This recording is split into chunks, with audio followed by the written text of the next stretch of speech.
அஸ்ஸலாமு அலைக்கும். நாங்கள் லாஸ்ட்டாக பார்த்தது சவுண்டில் எளிமை சேர்க்கறது இதெல்லாம் முடிஞ்சு, தியரி எல்லாம் முடிஞ்சு, அதோட நிறுவல் செஞ்சோம். அதாவது ஒரு மென் சுருளி வில்லில் கட்டி தொங்கவிடப்பட்ட ஒரு திணிவின் நிலைக்குத்தான அலைவு காலம் ஓர் எளிமை இசை இயக்கம். அதாவது A சமன் மைனஸ் ஒமேகா வர்க்கம் எக்ஸின் செல்ற வடிவத்தில் வாரத்தை நாங்கள் நிறுவினோம். அதாவது திணிவுக்கு நாங்கள் F சமன் MAயும் விற்றுள்ளுக்கு F சமன் KEயும் போட்டு நாங்கள் அதை நிறுவி எடுத்தோம். A சமன் மைனஸ் ஒமேகா வர்க்கம் எக்ஸின் செல்ற வடிவம் வந்துச்சு. அதில் ஒமேகா வர்க்கத்துக்கு பதிலாக K/M இருந்துச்சு, அப்படித்தானே? அதுல இருந்து நாங்கள் அலைவு காலத்துக்கான இதை நிறுவி எடுத்தோம். இப்போ நோட்ஸில் பாருங்க, பின்னுக்கு சின்ன விஷயம். அலைவு காலத்துக்கான கோவையை நாங்கள் நிறுவி எடுத்தோம். T சமன் 2π√M/K வந்துச்சு. T சமன் 2π√M/K. இது ஒரு விச்சுருள் நிலை குத்தாக கட்டி தொங்க விடப்பட்டு அலைய விடப்பட்டால் இதே மாதிரி தான் கிடை அலைவுக்கும் நாங்கள் நிறுவல் ஒன்று செஞ்சோம். அதிலையும் அலைவு காலத்துக்கான கோவை T சமன் 2π√M/K வந்துச்சு. அதுக்கு மேலுக்கு நாங்கள் என்ன, இது எளிமை இயக்கம் நிறுவினம். A சமன் மைனஸ் ஒமேகா வர்க்கம் எக்ஸின் சொல்ற வடிவம் வந்துச்சு. இப்படி நிறைய இயக்கங்கள் இருக்குது. எங்களுக்கு என்ன செய்யலாம் சொன்னா, பயமில்லாம நிறுவலாம், பிரச்சனையே இல்லை, நிறுவி எடுக்கலாம். இன்றைக்கு நாங்க பார்க்க போறது இந்த கேண்டு செல்ற மாறிலிக்கு தானே, கேண்டு செல்ற வில் மாறிலி. இதுட இந்த விளையுள் சம்பந்தமா ஒரு தியரி பார்ப்போம். விளையுள் வில் மாறிலி அப்படின்னு சொன்னா, இப்ப நாங்க ரெண்டு விச்சுருள் இருக்குது. விளையுள் தடை பார்க்குற, நீங்க படிச்சிருப்பீங்க, எலக்ட்ரிசிட்டி படிச்சுட்டீங்களோ தெரியா. விளையுள் தடை பார்க்குற கன்செப்டிக்கு தானே எலக்ட்ரிசிட்டியில் படிப்பீங்க. நான் நீங்க படிச்சுட்டீங்கிறீங்கன்னு நினைக்கிறேன். அதுல அந்த விளையுள் தடைன்னு சொல்ற கன்செப்ட் இதுதான். எப்படின்னு சொன்னா, இங்க ரெண்டு தடை இருக்குது. அந்த ரெண்டு தடையையும் அகற்றிட்டு அந்த சுற்றுல ஒரு தனித்தடையை இணைச்ச போனா அங்க நீங்க என்ன பெருமதியுடைய தடையை இணைக்கணும் அப்படின்னு பாக்குறீங்க தானே. அதே மாதிரி தான் இங்கேயும் நாங்க விளையுள் வில் மாறிலி பார்க்குற ஒரு கன்செப்ட் இருக்குது. அதாவது நாங்க அந்த இதுல இணைப்பு, தடைகளின் இணைப்பு மாறி விச்சுருள்களின் இணைப்பு, ரெண்டு விச்சுருளை நாங்க இணைச்சா அது ஒரு சேர்த்தி விச்சுருளாக, எப்படி ஒரு சேர்த்தி விச்சுருள் ஒன்று நாங்க பயன்படுத்துவது. அதாவது ரெண்டு விச்சுருளை நாங்க இணைச்சு வச்சுக்கிறோம். இது ரெண்டையும் அகற்றிட்டு ஒரு தனி விச்சுருளை பயன்படுத்தினா அது என்ன வில் மாறிலியை கொண்டிருக்கணும், அப்படின்னு சொல்லி நிறுவுறது. அப்ப நாங்க தலைப்பு போட்டுக்கொள்வோம். தலைப்பு போட்டுட்டு நான் விளங்கப்படுத்துறேன். தலைப்பு போட்டுங்க, விச்சுருள்களின் இணைப்பு.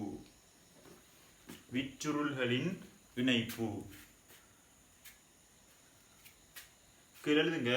விச்சுருள்களின் இணைப்பு இரண்டு வகைப்படும். ஒன்று தொடர்நிலை இணைப்பு, ரெண்டு சமாந்தர நிலை இணைப்பு. ஒன்று தொடர்நிலை இணைப்பு, ரெண்டு சமாந்தர நிலை இணைப்பு. நான் ஃபாஸ்டா சொன்னாலும் நீங்க கேட்டுட்டு நிப்பாட்டிட்டு எழுதிட்டு எப்படி கண்டினியூ பண்ணுங்க. அது பிரச்சனை ஒன்றும் இல்லை தானே. ரைட், இப்ப தலைப்பை போடுங்க. தொடர்நிலை இணைப்பு.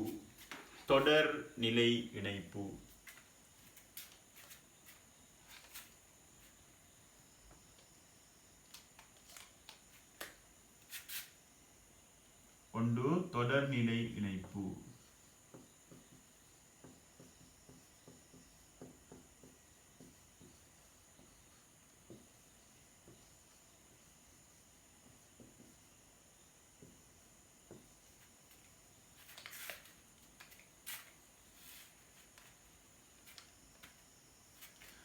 இப்ப தொடர்நிலை இணைப்புன்னு சொன்னா என்னென்றால் பாருங்க, நான் ஒரு படம் ஒன்று வரைகிறேன். இது ஒரு சீலிங்கோ இல்லாட்டி ஒரு மேல ஒரு நிலையான ஆதாரம்.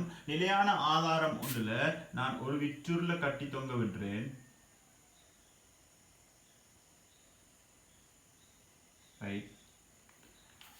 இன்னொரு விற்றுருளையும் கட்டி தொங்க விடுறேன். இதுல இன்னொரு விற்றுருளை இணைச்சி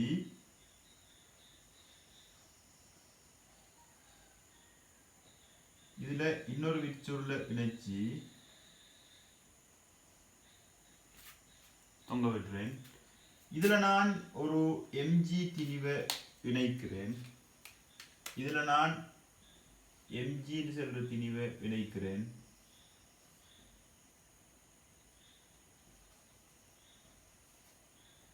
இதுல எம்ஜி திணிவை இணைத்து சமநிலைப்படுத்தினா இதுல இழுவை எம்ஜி வரும். தெரியும் தானே? அது இதை கீழ் நோக்கி இழுக்கும். அதே இழுவை தான் இங்க வரைக்கும் மெயின்டைன் பண்ணப்படும். இங்கேயும் அதே இழுவை எம்ஜி. இது ஃபுல்லாவே இழுவை எம்ஜி ஆகத்தான் இருக்கும். ரைட். இப்ப நான் என்ன செய்ய போறேன்னு சொன்னா, இது இழுபட்டிக்குது. இப்ப இழுபட்டிக்குது, அதையும் விளங்கிங்க. அப்ப இதுல ஏற்கனவே இருந்த நீளத்தை விட E1 என்று சொல்லி ஒரு நீட்சி ஏற்பட்டு இருக்கும். இதை நான் K1 விற்றுருளுடைய வில் மாறிலியுடைய ஒரு விற்றுருள், அதாவது நாங்கள் R1 R2 போட்டுறோம். அதே மாதிரி K1 இவர் K2 இவர்ல ஏற்பட்ட நீட்சி எவ்வளவுன்னு சொன்னா, இவர்ல ஏற்பட்ட நீட்சி வந்து E1. இவர்ல ஏற்பட்ட நீட்சி எவ்வளவுன்னு சொன்னா, இவர்ல ஏற்பட்டது E1, இவர்ல ஏற்பட்டது K2ல ஏற்பட்டது E2.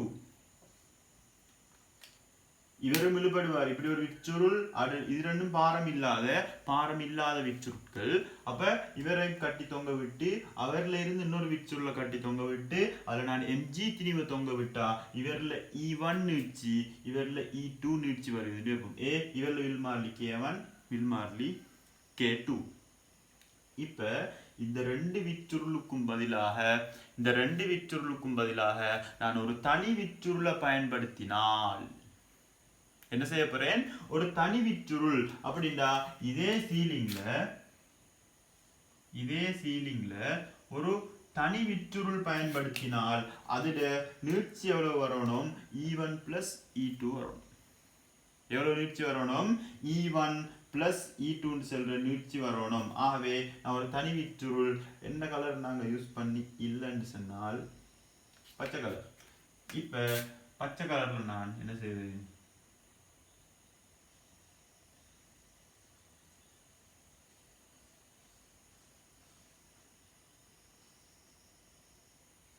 இவர் ஆரம்பத்துல ஒரு நீளத்துல இருப்பாரு, ஏதோ ஒரு நீளத்துல இருப்பாரு. அப்ப இவர்ல நான் என்ன செய்ய போறேன்னு சொன்னா, இப்ப இதே எம்ஜி திணிவை கட்டி தொங்க விடுறேன். இதுல வார நீட்சி E எவ்வளவு? நீட்சி E. இவருடைய வில் மாறிலி K, தனி வில் மாறிலி K. இவங்க ரெண்டு பேரும் செய்யற வேலையை இவர் தனித்து நின்று செய்வாராக இருக்குமாக இருந்தால் இவர்ல வார நீட்சி எவ்வளவு வரப்போகுது? E1ஐயும் E2ஐயும் கூட்ட வார நீட்சியை இவர் தனியே ஏற்படுத்துவார். நீட்சின்னு சொன்னா என்ன? ஆரம்ப நீளத்தில இருந்து எக்ஸ்ட்ராவா எவ்வளவு வந்துச்சோ அதுதான் நீட்சி. ஆரம்ப நீளம் இதுல நான் E1 போட்டிக்கிறது, இதுல நீளம் இல்ல, நீட்சி E1. சரிதானே? நீட்சி F சமன் K இல் உள்ள K ஈன்னு சொல்லு E வந்து என்ன? நீட்சி எக்ஸ்ட்ராவா நீட்டப்பட்டது, எக்ஸ்ட்ராவா இழுபட்டது. அதானே பார்த்தோம். மேல போய் பார்த்துட்டு வாங்க, மறந்து இருந்தா. ஆகவே இதுல ஈன்னு போட்டிக்கிறது, இதுல எக்ஸ்ட்ராவா வந்து நீட்சி எக்ஸ்ட்ரா வந்து, அதாவது ஆரம்பத்தில் இது எத்தனை 20 சென்டிமீட்டர். இப்ப இதை கட்டி தொங்க விட்ட உடனே 24 சென்டிமீட்டருக்கு வந்து இருக்குது. அப்ப E வந்து எவ்வளவு? 4 சென்டிமீட்டர். இங்க எவ்வளவு? இது வந்து ஆரம்பத்துல ஒரு 10 சென்டிமீட்டர், கட்டி தொங்க விட்ட உடனே 1 சென்டிமீட்டர் நீண்டிக்குது. ஆகவே நீட்சி 1. இவர் ஆரம்பத்துல 15 சென்டிமீட்டர், கட்டி தொங்க விட்ட உடனே 18 சென்டிமீட்டருக்கு நீட்சி அடைஞ்சிக்குது. அப்ப நீட்சி எவ்வளவு? 3 சென்டிமீட்டர். ஆகவே 3 1 4. அந்த 4 நீட்சியை இவர் தனியே நின்று வேலை செய்யணும். தனியே நின்று 4 நீட்சியை ஏற்படுத்துமாக இருந்தால் இது இவங்க ரெண்டு பேருடையும் விளையுள். ஆகவே இப்ப நான் என்ன செய்யலாம்? நீங்களே சொல்லுங்க. ஈயையும் E1ஐயும் E2ஐயும் என்ன செய்யலாம் சமப்படுத்தலாம் தானே. ஆகவே இவர் தனி விற்றுள்ளாக இருந்தா இவர் நீட்சி ஏற்படுத்தி இருப்பாரு. E சமன் E1 plus E2. E சமன் E1 plus E2. இப்போ நான் இந்த E1 E2 எல்லாத்தையும் என்னோட F சமன் KE போட்டு இல்லாமாக்குறேன். எனக்கு தெரியும் நீட்சிக்கு இந்த விற்றுருட்களுக்கு F சமன் KE இல் F சமன் KE இல் ஒன்று E1 க்கு யாருக்கு K1 க்கு E1 க்கு இல்ல K1 க்கு K1 க்கு நீங்க சமன்பாடு போட்டா K1 க்கு நீங்க சமன்பாடு போட்டா என்ன வரப்போகுது mg. இந்த mg தான் இங்க வரைக்கும் இழுபடும். சிம்பிள் எம்ஏ இந்த mg தான் இங்க இருக்க போகுது. அதுதான் இங்கேயும் இங்க வரும். இந்த mg சமன் t தானே, அந்த t தான் இங்க வரைக்கும் ஃபுல்லா இருக்க போகுது. ஆகவே என்ன வரப்போகுதுன்னு சொன்னா mg சமன் K1 E1. ஆகவே E1 சமன் mg இன் கீழ் K1. அதே மாதிரி நீங்க K2 க்கு சமன்பாடு போட்டீங்கன்னு சொன்னா K2 க்கு நீங்க சமன்பாடு போட்டீங்கடா இதே மாதிரி தான் வரும். அதே mg தான் இதுலயும் விழுபட்டு இருக்கும். இது பாரமற்ற விற்றுருள். உண்மையான நிபந்தனைகள்ல பார்த்தா இது mg இதுல பாரத்தையும் சேர்ந்து இவர் தாங்கணும். மேல் நோக்கி போற நேரம் இழுவை கூடிட்டு போகும். இவர் தாங்கணும்.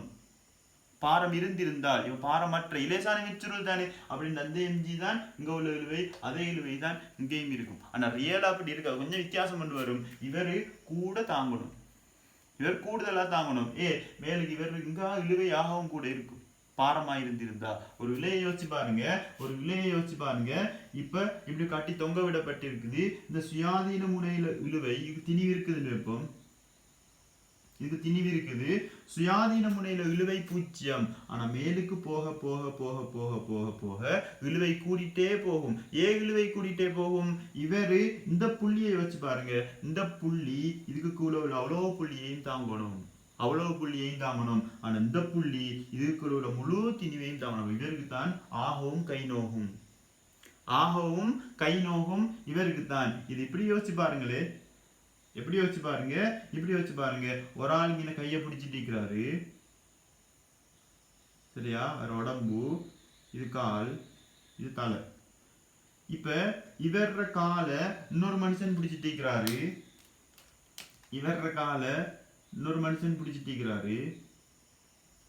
இது உடம்பு, இது கால், தலை. இவர காலை இன்னொரு மனுஷன் பிடிச்சிட்டு இருக்கிறாரு. இது உடம்பு, இது கால், இது தலை. ரைட். இப்ப சொல்லுங்க, யாருக்கு கூடுதலா நோகும்? யாரு கையை விட்டா விடுவாரு? இப்ப இவர் ஒசங்க பிடிச்சிட்டு இருக்கிறாரு, அவர காலை இவர் பிடிச்சிட்டு இருக்கிறாரு. இவர் நல்லா கீழே இருந்துட்டு அழகா டான்ஸ் ஆட்டிப்பாரு. அழகா டான்ஸ் ஆட்டிக்கிறாருன்னு சொன்னா இவருக்கு எந்த பாரத்தையும் தான் இல்லை. அவர் சும்மா ஒரு இதை பிடிச்சிட்டு இவர் தொங்கிட்டு இருக்கிற மாதிரி இருப்பாரு. ஆனா இவரு இங்க பிடிச்சிட்டு இருக்கணும். ஆனா கீழே ஒரு ஆள் இழுத்துட்டு இருக்கிறார். இவர கை சரியான மாதிரி நோக்கும். இவரையும் சேர்த்து இவர் தாங்கணும். இவரு ஆகவும் கூட, மேல நிக்கிறவரு ஆகவும் கஷ்டம். அவ்வளவு பேரையும் அவர நிறையையும் தாங்கி இந்த கை இதையும் தாங்கி 3mg தாங்கணும். அதே மாதிரி தான் ஒரு பாரமான இலையொன்று கட்டி தொங்க விட்டா இங்கின இழுவை 0, இங்கின இழுவை மேக்சிமமா இருக்கும். அதே மாதிரி தான் இது பாரம் இருந்திருந்தா அங்க மேக்சிமம். இங்க பாரம் பற்றி கன்செப்டே இல்லை, சும்மா வேளாம். அந்த ஐடியா பிசிக்ஸ் பேப்பர்ல நிறைய இடத்துல யூஸ் ஆகுது. ஆனா இதே நிலைமை மாறி வரும் எங்க? இப்ப அந்த கிரீஸ் மரம் ஏறுற டைம்ல ஒரு ஆள் என்ன செய்வாரு? கீழே நிப்பாரு. கையில நிக்கிறல, தோல்ல கையில நிக்கிற மாதிரி இருக்குது. ஒரு ஆள் கீழே நிப்பாரு. அவர தோல்ல காலை வச்சு இன்னொருத்தர் நிப்பாரு. இப்ப ஒசக்கைக்கிறவரு நல்லா டான்ஸ் ஆடிட்டிப்பாரு. கீழே உள்ளவர் தான் பூமியில வட்டிக்கிறாரு. அப்ப கீழே உள்ளவரு மேல உள்ளவரை இவரு ஒத்தரையும் தாங்க தேவையில்லை, இவர் நின்றா போதும், பேலன்ஸ் பண்ணி கொண்டாண்டா போதும். இவருக்கு பேலன்ஸ் பண்ற ஆற்றல் இருக்கணும், இவருக்கு தாங்குற ஆற்றல் இருக்கணும். நல்ல பெரிய ஒரு ஆள் தான் கீழே வைக்கணும். அப்ப இவரு அவர் யாரையும் தாங்க தேவையில்லை, இவரையும் சேர்த்து தாங்கணும். இவங்க 3 பேரையும் தாங்கணும். யாருக்கு தோல் நோகும்? இவருக்கு நோகும். இப்ப கீழே தான் நிலுவை கூட. பூமியில வச்சுட்டு மேலுக்கு அடிக்கிட்டு போனா ஆகும் கீழே உள்ள ஆளுக்கு பாதிப்பு. மேல ஒரு ஆள் இருந்துட்டு கீழுக்கு தொங்கிட்டு வந்தா மேல உள்ளவருக்கு பாரு. தொங்க விடப்பட்டா மேல, கீழே வச்சு அடிக்கிட்டு போனா கீழே இழுவை கூட. இது கடைசி ப்ராப்பர்ட்டிஸ் ஆஃப் மெட்டர்ஸ் இருக்குதானே, அதெல்லாம் யூஸ் பண்ணுவீங்க. இந்த ஐடியாவை 2016 ஒரு அழகான கேள்வி நிக்குது. 2016 ஒரு அழகான கேள்வி நிக்குது. நாங்க சும்மா கதைக்கிற டைம்ல எல்லாம் யோசிச்சு பார்த்துக்கொள்ள தெரியணும், எல்லாமே யோசிச்சு பார்த்துக்கொள்ள தெரியணும், எங்களோட ப்ராக்டிக்கலா யூஸ் பண்ண தெரியணும். பிசிக்ஸ்ன்றது அதான், லைஃபோட சம்பந்தமான விஷயங்கள் தான் எல்லாமே இருக்குது. அதுக்கு ஒரு சமன்பாட்டை போட்டு செய்கிறோம், லைஃபோட சம்பந்தமான விஷயத்தை விளங்கினா தான் சமன்பாட்டை சரியா போடலாம். இது இருக்கட்டும், இதுக்கு சம்பந்தம் இல்லை. K2க்கு நீங்க இதே மாதிரி சமன்பாடு போட்டீங்கன்னா NG சமன் K2 E2 வரும். E2 சமன் என்ன வரப்போகுது? E2 சமன் mg K1 வரும். இப்ப இவருக்கு சமன்பாடு போடுங்க. இவருக்கும் F சமன் Ke போட்டீங்கன்னா, Kக்கு நீங்க சமன்பாடு போட்டீங்கன்னு சொன்னா அவருக்கு என்ன வரப்போகுது? mg சமன் Ke வரும். mg சமன் Ke வரும். ஆகவே E சமன் mg K வரும். இப்ப நீங்க இதுல பிரதியிட்டீங்கன்னா எப்படி வரப்போகுது? இதுல பிரதியிட்டால் பிரதியிட்டு இங்க மேலுக்கு எழுதுறேன். இப்ப பிரதியிட்டு ஓர்டர் இதுல இருந்து ஓர்டர் இப்படி வந்து இப்படி.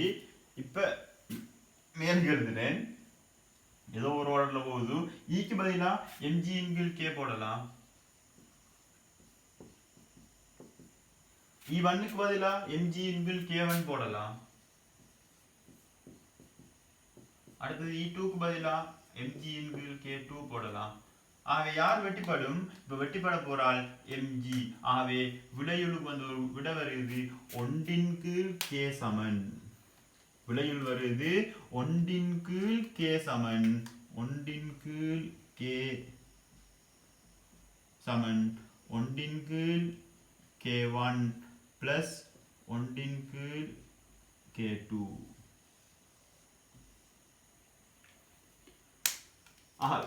ஆகவே விச்சுருள்கள் தொடராக இணைக்கப்பட்டிருந்தால் விளையுளானது 1 K சமன் 1 K1 plus 1 K2 ஆகும்.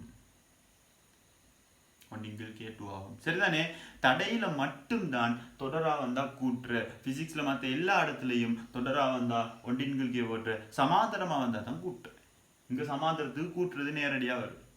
சமாந்தரத்துக்கு நேரடியா கூட்ட வேண்டி வரும். இதுக்கு வந்து 1 K வரும். நீங்க தடையில மட்டும்தான் தொடரா வந்தா நேரடியா கூட்டுறது வாரு.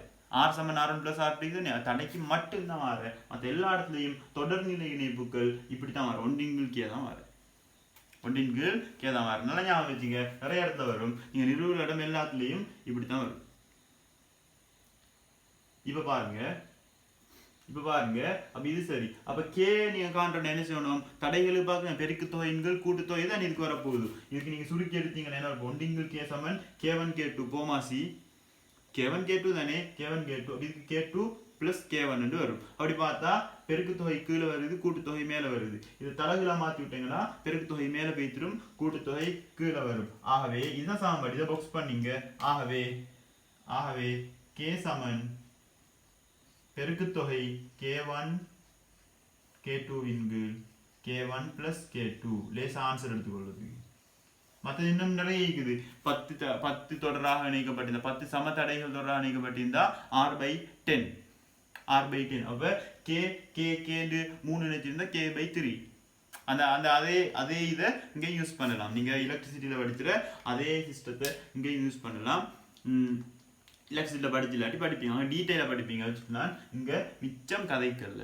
அதே விஷயத்தை மறாங்க கதைக்கல. இதே சமன்பாட்டை நிறுவுற மெத்தட் தெரிஞ்சா போதும். ஃபர்ஸ்ட்டுக்கு என்ன செய்யுங்க, இந்த படத்தை வரைங்க. அவர் f சமன் k இல் k1க்கு ஒரு சமன்பாடு போடுங்க. k1 விச்சுருளுக்கு mg சமன் k1 விச்சுருள் ஒன்றுக்கு இது போடுங்க. ஹூக்கின் விதிப்படி f சமன் k யார்ட விதி, ஹூக்கின் விதிப்படி f சமன் k இல் இதுக்கு போடுங்க.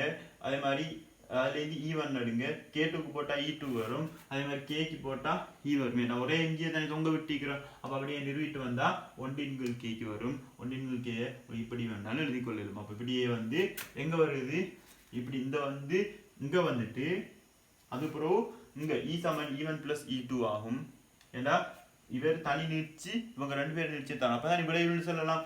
ஆவே இதுக்கு E சமன் E1 + E2, அதுக்கு இதுக்கு பிறகு இங்கே இதை ஈக்கு பதிலா இதை, E1க்கு பதிலா இதை, இங்கே இருந்து இங்கே பிரதின்றல நான் எழுதிக்கிற ஆர்டர் இப்படி. அப்போ நீங்கள் எழுதணும் இப்படி, இந்த ஆர்டர் மேலுக்கு இதில் தான் பிரதிட்டுறீங்க. பிரதிட்டு சுருக்கினா இது வருது, இங்கே வந்து முடியுது. இங்கே தொடங்குது இப்படி, இங்கே இருந்து இங்கே, அப்புறம் இங்கே இருந்து இங்கே, அதுக்கப்புறம் இங்கே இருந்து இங்கே. சரியா விளங்கினா மட்டும்தான் நீங்கள் ஆர்டர் சரியா எழுதுவீங்க. நான் கேட்பேன், நோட்ஸ் காப்பி கேட்பேன்.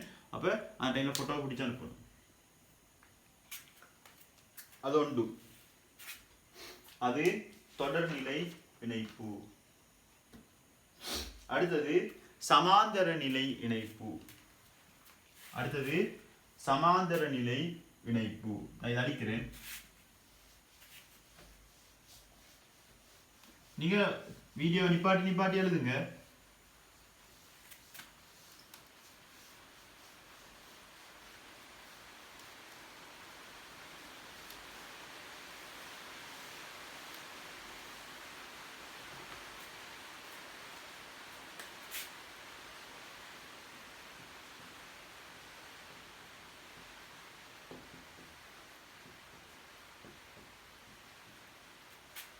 சமாந்தர நிலை இணைப்பு. ரைட். சமாந்தர நிலை இணைப்புல நீங்க பாத்தீங்கன்னு சொன்னா அங்க எப்படி வரப்போகுதோ, நாங்க 2 விச்சுருள்களை சமாந்தரமா இணைக்க போறோம். நல்லா பாத்துங்க, 2 விச்சுருள்களை சமாந்தரமா இணைக்க போறோம். இது ஒரு விச்சுருள்,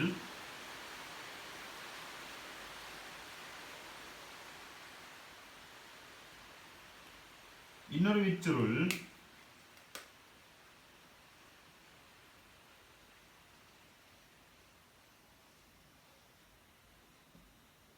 இது இணைச்சத்துக்கு பிறகு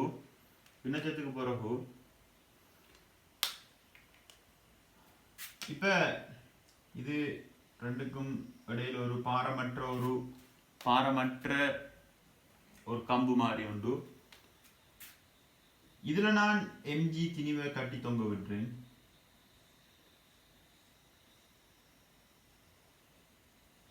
இப்ப இழுவையை பத்தி பேசுங்க. இப்ப நீங்க இழுவையை பத்தி பேசுனீங்கன்னா இதுல mg இருந்தா இதுல mg சொல்ற இழுவை இருக்கும். இது பாரமற்றன்னு சொன்னேன். ஆகவே இதுல உள்ள இழுவையை நான் T1 போடுறேன், இதுல உள்ள இழுவையை T2 போடுறேன். இதுல உள்ள இழுவை கீழ் நோக்கி இருக்கும், இதுல உள்ள இழுவையும் கீழ் நோக்கி இருக்கும். திணிவுக்கு நீங்க சமநிலை எடுக்கிறதா இருந்தா இந்த கம்புல தாக்குறது எப்படி இருக்கும், மேல் நோக்கி.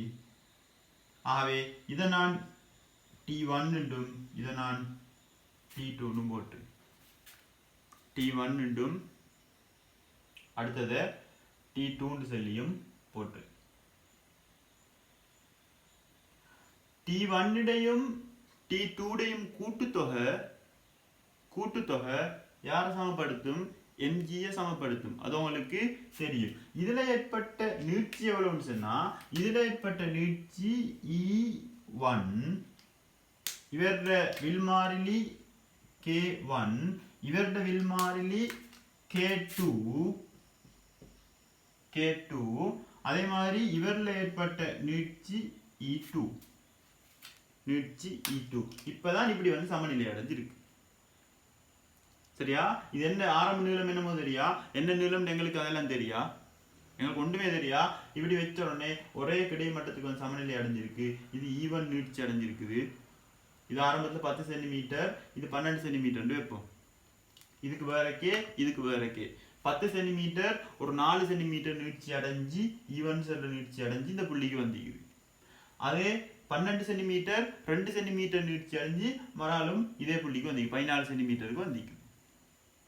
அவட வேற நீட்சி வேற வில் மாறலி. சரிதானே? ஆகவே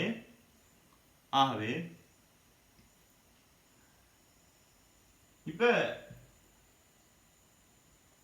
இவர நீட்சி வேற அவர நீட்சி வேற.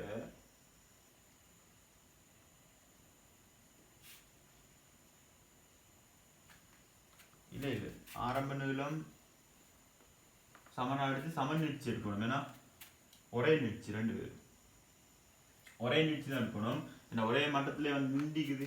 சாரி K1 விச்சுருளொண்ட வைக்கிறீங்க, K2 விச்சுருளொண்ட வைக்கிறீங்க. வச்சு என்ன செய்றீங்க, நீட்சி அடைய செஞ்சு பிடிச்சி இழுத்து நீட்சி அடைய செஞ்சு இப்படி அது நிறுவலுக்காக எடுக்கிறது தான், மிச்சம் பெருசா இதாக தேவையில்லை. அப்ப இதை நீட்சி அடைய செஞ்சு ஒரே மட்டத்தை தான் கொண்டு வந்திருக்கீங்க இல்லையா? ரைட். அப்போ ஒரே நீளத்தை தான் எடுத்திருக்குன்னு நினைக்கிறேன். ஒரே நீளத்துல வேற வில் மாறலி எடுத்து ஒரே அளவாக நீட்சி அடைய செஞ்சு என்ன செஞ்சுக்கிறீங்க, அப்படிதான் எடுத்துக்கிறீங்க. சரிதானே? ஒரே அளவாக ரெண்டுமே ஒரே அளவாக நீட்சி ஒரே நீளம், ஆனால் வேற வில் மாறலி வேற பதார்த்தம் வேற தடிப்பம் வித்தியாசம் என்னமோனது இருக்கும். அப்படி விச்சுருள்ள தடிப்பம் அப்படியே சரி இருக்கும். ஆகவே வேற வில் மாறலி ஒரே அளவான நீட்சி அடைய செஞ்சுக்கிறீங்க. அப்போ வேற வில் மாறலி ஒரே அளவான நீட்சி அடைய செய்யற சுவரா இதில் உள்ள இழுவை T1 T2 வித்தியாசமாக தான் இருக்கும். F சமன் KE தானே, ஒரே நீட்சி வில் மாறலி வித்தியாசம். F சமன் KE ல ஒரே நீட்சி வில் மாறலி வித்தியாசம் வேற இழுவை இதுல வரும். ரைட். இப்ப இது அழிக்கிறீங்களோ போதுமே. இன்னொரு விச்சுருளை நீங்க இணைக்கிறீங்க. அந்த விச்சுருள் என்னன்னு சொன்னா இதே வேலைய தனியே நின்று செய்யறாரு.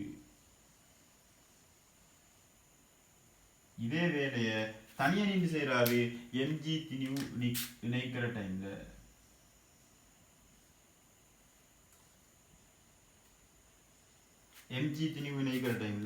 இதே வேலைய தனிய நின்று இவர் செய்யறாரு. இவர்ல வார நீட்சியும் அதே தான். இவருடைய வில் மாறலிக்கு இது அப்படி இல்லை. இந்த mg திணிவு அவங்க ரெண்டு பேரும் தாங்கித்தான் நீட்சி ஏற்படுத்தினாங்க. இவர் தனிய நின்று நீட்சி ஏற்படுத்திக்கிறாரு. ஆகவே இவர்களோட இழுவை என்னவா இருந்திருக்கும், நான் டீன்னு மார்க் பண்றேன். இழுவைய டீன்னு மார்க் பண்றேன். அந்த டி mgக்கு சமனாக இருக்கும். டி வந்து mgக்கு சமனாக இருக்கும். இப்ப எனக்கு என்ன செய்யலாம், இதுல ஹூக்கின் விதிப்படி ஃபர்ஸ்ட்டுக்கு F சமன் KE போட்டுக்கொள்றேன். எனக்கு இதுல சமப்படுத்தலும் யாருன்னு சொன்னா இந்த இழுவையை தான் சமப்படுத்தணும். என்ன சொன்னா T1 plus T2 சொல்றது mgக்கு சமனா இருக்கும். இதுல T சொல்றது mgக்கு சமனா இருக்கும். ஆகவே T சமன் T1 plus T2. இங்க பார்த்து சொல்லலாம் mg தான் T1 T2 சமப்படுத்துது. இங்க mg தான் T. ஆகவே T வந்து T1 T2 கூட்ட வரதா தான் இருக்க போகுது. ஆனா லாஸ்ட் எழுதி கொள்வோம். ஒரு ஓர்டருக்கு நிறுவல் வரும். இல்லாட்டி ஏற்கனவே இங்க கொஞ்சம் அங்க கொஞ்சம் பேத்துரும். ஆகவே நான் ஹூக்கின்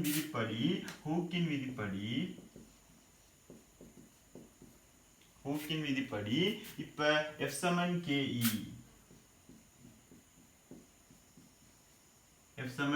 KE முதலாவது என்ன செய்ய போறேன், K1க்கு நீங்க F சமன் KE போட்டா கீழ் நோக்கி தான் நீட்சி, கீழ் நோக்கி அது பிரச்சனை இல்லைங்க. T1 சமன் என்னன்னு வரப்போகுது, T1 சமன் K1 ஈண்டு வரும். அந்த K2க்கு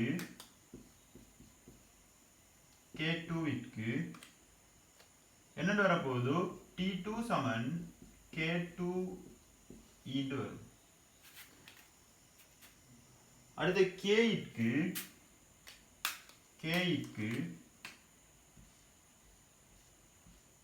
என்ன வரப்போகுது, T சமன் K ஈடு வரும். இப்போ உங்களுக்கு தெரியும் T சமன் என்ன, T1 plus T2. Tக்கு பதிலா பிரதியிடுங்க KE. T1க்கு பதிலா பிரதியிடுங்க K1E. T2க்கு பதிலா பிரதியிடுங்க K2E. ஆகவே E வெட்டிப்படும் என்ற சமநளவான நீட்சி.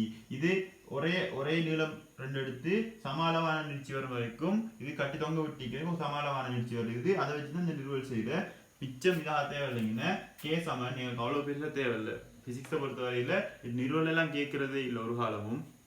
நிறுவி காட்டுகள்லாம் வேற இடங்கள்ல கொஞ்சம் எம்சிக்கு ஒரு மாடல் கேள்வியில் கொஞ்சம் நிற்குதே ஒழிய மற்றபடி அவ்வளோ டீப்பாக எல்லாம் வந்தில. ஆகவே இதுக்கு நீங்கள் எப்படி இப்போ சமன்பாடு எப்படி இருப்பது அதுதான் முக்கியம் எங்களுக்கு.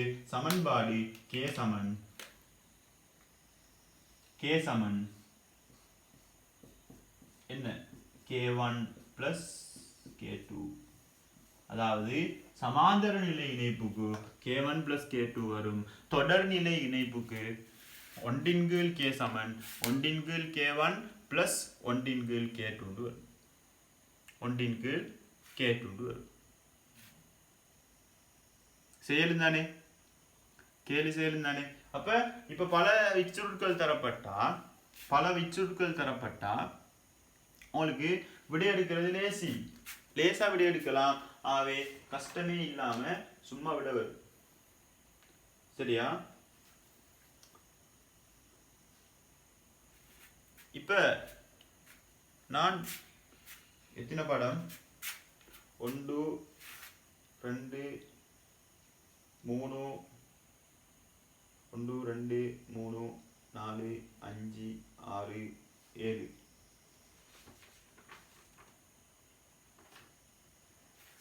டிஸ்கிரிப்ஷன்ல பாருங்க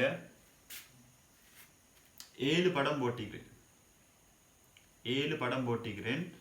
இதுக்குரிய கேள்வி தலைப்பு போடுங்க. இப்ப தலைப்பை போட்டுட்டு அதான் நீங்க கேள்வி செய்ய போறீங்க. தலைப்பு போடுங்க. பின்வரும் விச்சுருள் சேர்மானங்களின் அதிலே இருக்கும் தலைப்பும் பின்வரும் விச்சுருள் சேர்மானங்களின் விளையுள் வில் மாறிலிகளை காண்க.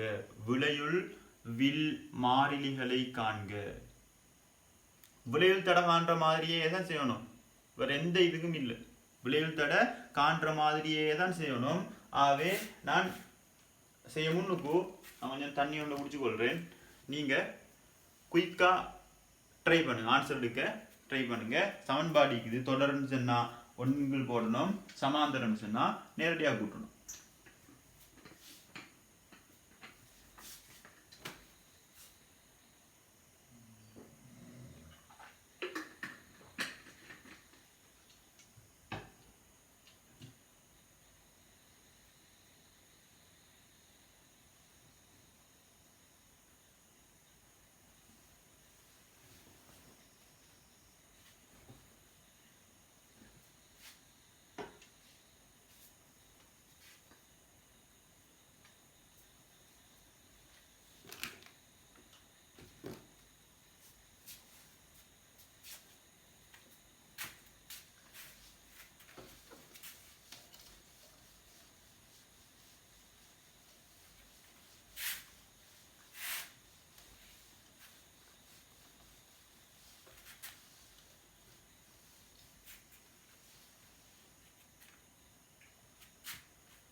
முதலாவது பாருங்க, 3 விச்சுருள் தொடராக இணைக்கப்பட்டிருக்குது.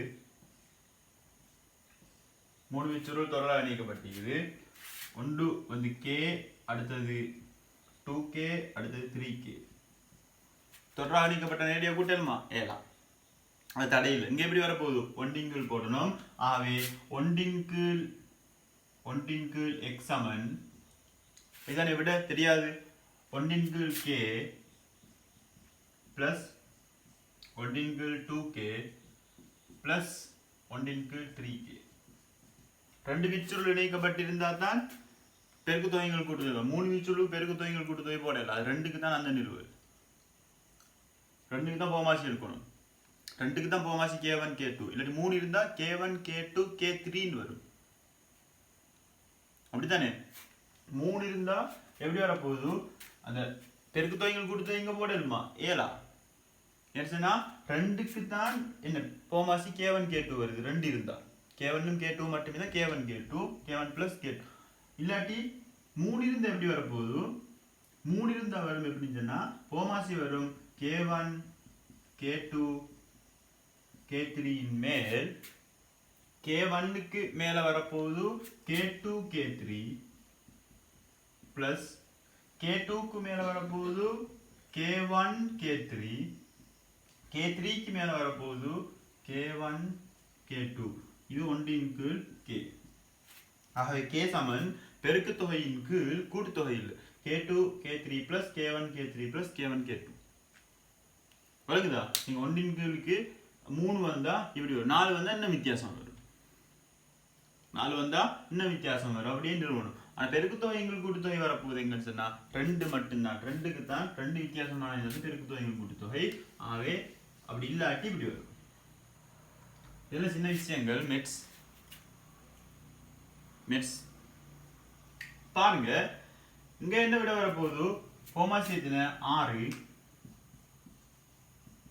6K மேல 6 பிளஸ் இதுக்கு 3 பிளஸ் 2 11 ஆகவே x சமன் 6K by 11 ஒன்னாவதுக்கு ஆன்சர் 6K by 11 அடுத்து ரெண்டாவது 2K K 2K K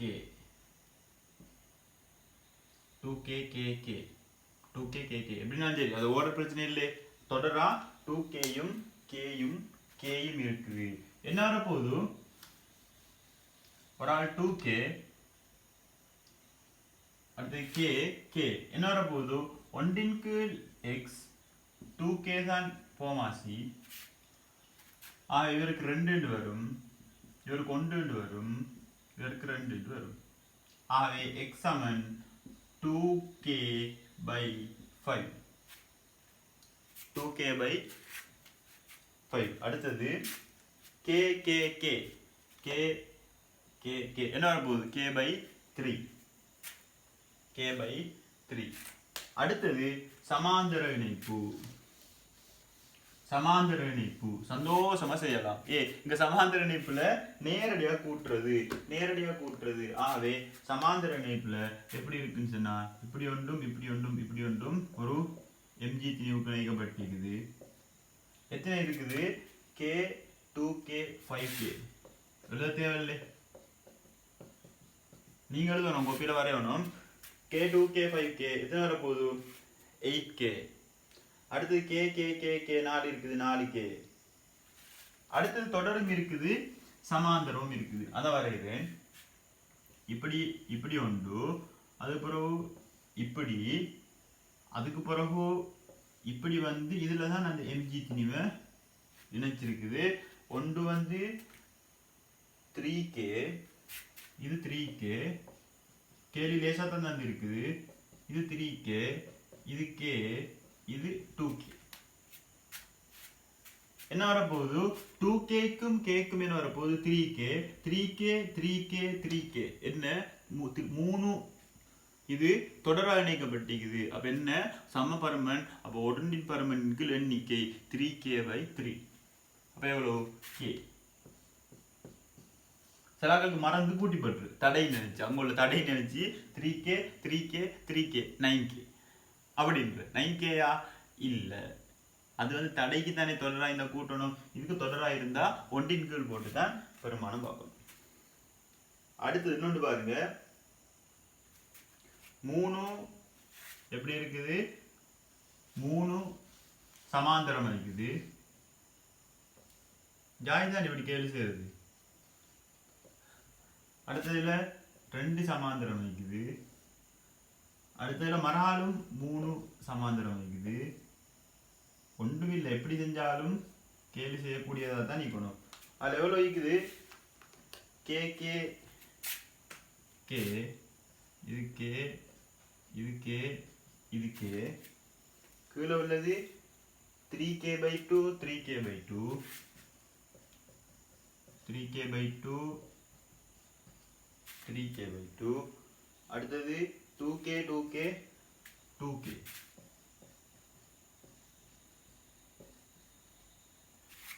இதுக்கு என்ன வரப்போகுது?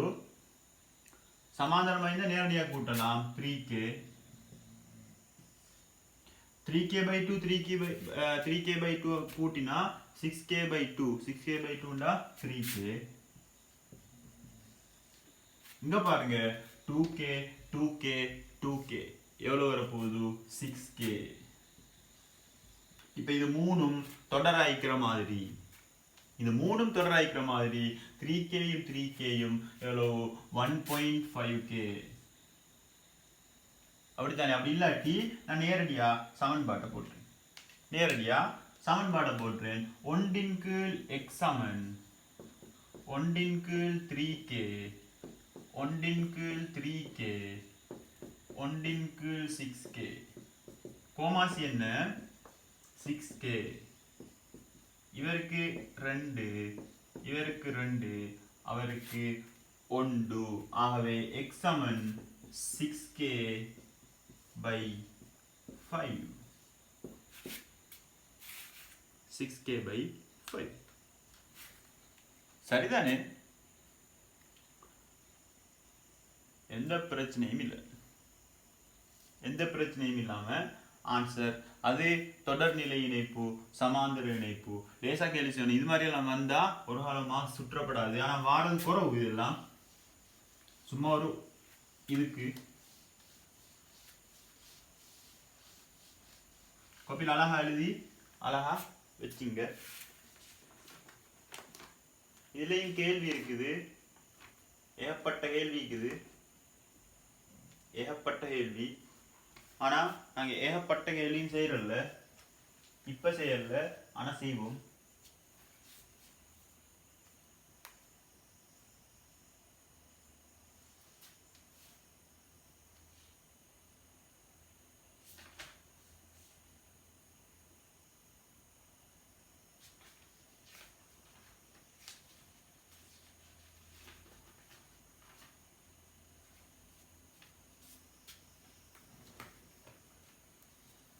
அடுத்தது தலைப்பு போடுங்க. மென் பரிசோதனைய இப்ப நான் செய்ய போறது வந்து பரிசோதனை.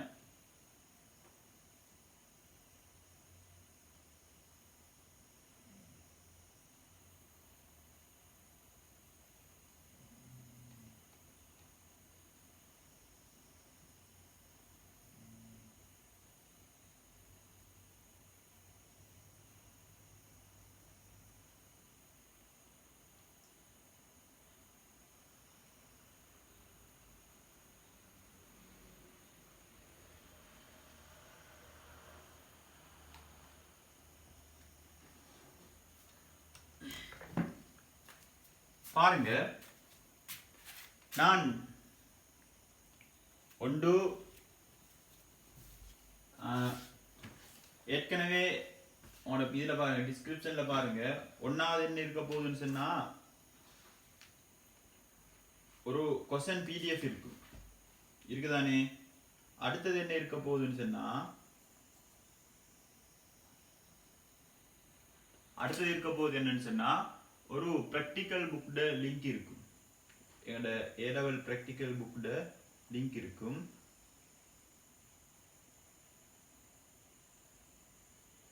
இப்போ நீங்க பிராக்டிக்கல் புக்ட அந்த லிங்கை வச்சு, பிராக்டிக்கல் புக்ட லிங்க்ல வச்சு நீங்க போய் பாருங்க. பிராக்டிக்கல் புக் கொண்டு இருக்கும். அதுதான் கவர்மெண்டால வந்து தமிழ் மீடியம் புக் பிராக்டிக்கல். இந்த பிராக்டிக்கல்ல தான் உங்களுக்கு ஸ்ட்ரக்சர் கேள்வி வரும். தெரியாம இருக்கலாம் உங்களுக்கு, ஆனா பெரும்பாலும் தெரிஞ்சிருக்கும். தெரிஞ்சில்லாட்டி பார்த்துங்க, அது பிரிண்ட் அவுட் சரி எடுத்துங்க. அது பெரும்பாலும் அது சரி. சில இடங்கள்ல பிரிண்டிங் மிஸ்டேக், டைப்பிங் மிஸ்டேக், தமிழுக்கு மாத்திரதானே அவங்க இங்கிலீஷ்ல இருந்து டிரான்ஸ்லேட் பண்ற. அப்ப அந்த பிழைகள் இருக்கலாமே ஒழிய மற்றபடி வேற எந்த பிழையும் இல்லை. அப்ப கேபிட்டல் எலுக்கு சிம்பிள் எல் போட்டிருக்கும். அது அப்படி பிழைகள் 1 2 3 இருக்குது, பெரிய பிழைகள் ஒன்றுமே இல்லை. அப்ப நாங்க அந்தந்த ப்ராக்டிக்கல் பார்க்குற டைம் உங்களுக்கு பார்த்துக்கொள்ளணும். ஏழுமான மட்டும் நீங்க என்ன செஞ்சீங்கன்னு சொன்னா பிரிண்ட் அவுட் பண்ணி எடுத்துங்க. சரியா? பிரிண்ட் அவுட் பண்ணி எடுத்துங்க. இப்ப அதுல பாருங்க 11வது ப்ராக்டிக்கல். அதுல பார்க்க தேவையில்ல, நீங்க இப்ப நான் விளம்பரப்படுத்துறத பார்த்தா சரி. 11வது ப்ராக்டிக்கல் அது, அதாவது 25ஆம் பக்கத்துல இருக்குன்னு நினைக்கிறேன். இந்த இந்த 11வது பிராக்டிக்கல்ல முக்கியமான விஷயம் என்னன்னு சொன்னா இப்ப நான் எனக்கு தெரியும் என்ன தெரியும் எனக்கு தெரியும் ஒரு மென்சுருளிவில்னு சொன்னா பாரமற்ற ஒரு சுருளிவில். அந்த சுருளிவில்ல ஒரு திணிவு கட்டி தொங்க விடப்பட்டிருக்குது. கட்டி தொங்க விடப்பட்ட திணிவை நான் என்ன செய்கிறேன், நிலைக்குத்தாக கீழ் நோக்கி இழுத்து விடுறேன். அது அலைய ஆரம்பிக்குது. இப்ப நான் என்ன செய்ய போறேன் என்று சொன்னால், நான் செய்ய போற வேலை இதுல வில்மாறிலிய துணியிற பரிசோதனையைத்தான் நான் செய்ய போறேன். ஆகவே தலைப்படுதுங்க. ஏன்னா இப்போ ஒரு விச்சுருள் ஒன்று இருக்குது லெப்ல. உங்களுக்கு அதை பார்த்து உங்களோட கையில நான் தாரேன், உங்களோட கையில இருந்து விச்சுருள தாரேன். நான் ஒன்று செல்றேன், கொஞ்சம் இந்த வில்மாறிலிய செல்லுங்களேன், கொஞ்சம் செல்லுங்களேன்னு சொன்னா உங்களுக்கு செல்லுமா? அந்த வில்மாறிலிய செல்லுமா? இது எத்தனை என்ன வரும்? வில்மார் F7K தானே, நியூட்டன் மீட்டர் -1 அலகு வரும். கேட அலகு கேக்குறது கே பெருமா. அது வில்மாறிலி மாறும். K1 K2 எல்லாம் பார்த்து வில்மாறிலிய. அப்ப இது ஒரு 8 நியூட்டன் மீட்டர் -1 வரும். அப்ப நீங்க சும்மா செல்வீங்களா? பார்த்து செல்லையில தானே. ஆனா அதை இப்ப துணிய போறீங்க, ஒரு விச்சுருள் தரப்பட்டிருக்குது, அதுல வில்மாறிலிய துணியிறது தான் இந்த நோக்கம். 11வது பரிசோதனையில பாருங்க, சுருளி வில்லொன்றில் தொங்கவிடப்பட்ட பொருள் ஒன்றின் திணிவுக்கும் அலைவகாலத்துக்கும் இடையிலான தொடர்பை வாய்ப்பு பார்த்தல். இதை வச்சுதான் துணிய போறோம். தலைப்பு அப்படி இருந்தாலும் ஒரு கேய துணியிற பரிசோதனை. இது ரெண்டுமே ஒன்றுதான், சரிதானே? பார்ப்போம், ரெண்டுமே ஒன்றாத்தான் இருக்க போகுது. இப்ப நாங்க எப்படி பிராக்டிக்கல் செய்யறது, அதுக்கு சில மெத்தட்ஸ் இருக்குது. அந்த மெத்தட்ஸை வச்சு தான் நாங்க என்ன செய்ய போறோம்னு சொன்னா பிராக்டிக்கலை கொண்டு போக போறோம்.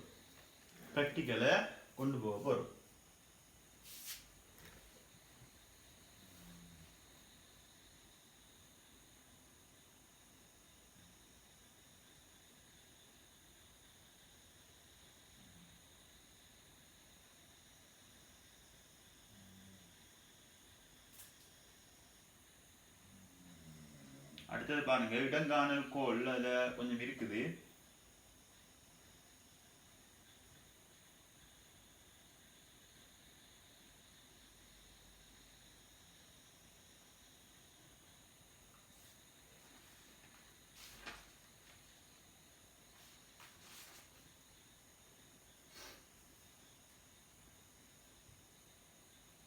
சரி, நான் படத்தை வரைஞ்சே நான் விளங்கப்படுத்துறேன். லேசான பிராக்டிக்கல் எல்லாமே லேசி. என்ன பொறுத்தவரையில் பிராக்டிக்கல் எல்லாமே லேசாக தான் இருக்கும். எல்லாத்துலேயும் தான் பிசிக்ஸ் அவ்வளோ பிராக்டிக்கல் லேசி தான். எந்த பிராக்டிக்கலும் கஷ்டம் ஒன்று இல்லை. இது நிலம்,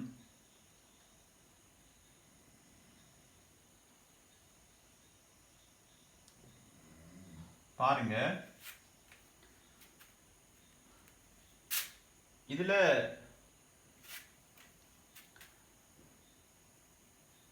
ஒரு தாங்கி வைக்கப்பட்டிருக்குது.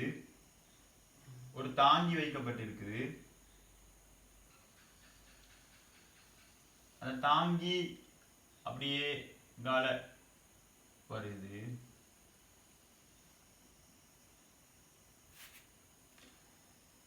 இதுல ஒரு அமைப்பு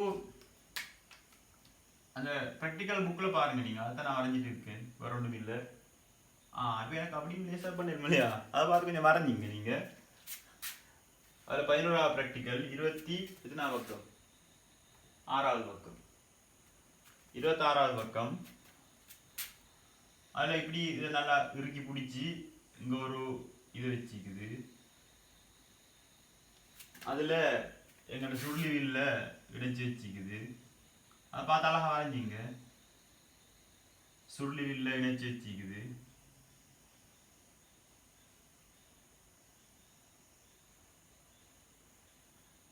கீழே ஒரு அமைப்பு இருக்குது.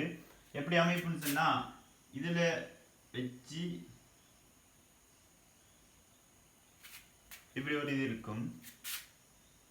எங்களுக்கு இதுல என்ன செய்யலாம்னு சொன்னா நீங்க பார்த்திருப்பீங்க, இந்த அமைப்பை பார்த்திருப்பீங்க. இதுல எங்களுக்கு நிறைப்படிகளை தொங்க விடலாம், நிறைப்படிகளை வைக்கலாம். இதுல நிறைப்படினா நிறைப்படியில் இப்படி ஒரு ஓட்டை ஒன்று இருக்கும், நிறைப்படியில் இப்படி ஒரு ஓட்டை இருக்கும். இதுல ஒன்று வந்து உள்ளுக்கு போட்டு கீழே வைக்கலாம், இன்னொன்று போட்டு கீழே வைக்கலாம். இப்படி மேலுக்கு மேலுக்கு பல நிறைப்படிகளை அடுக்கலாம். நான் நிறைப்படியை அடுக்கிறேன்.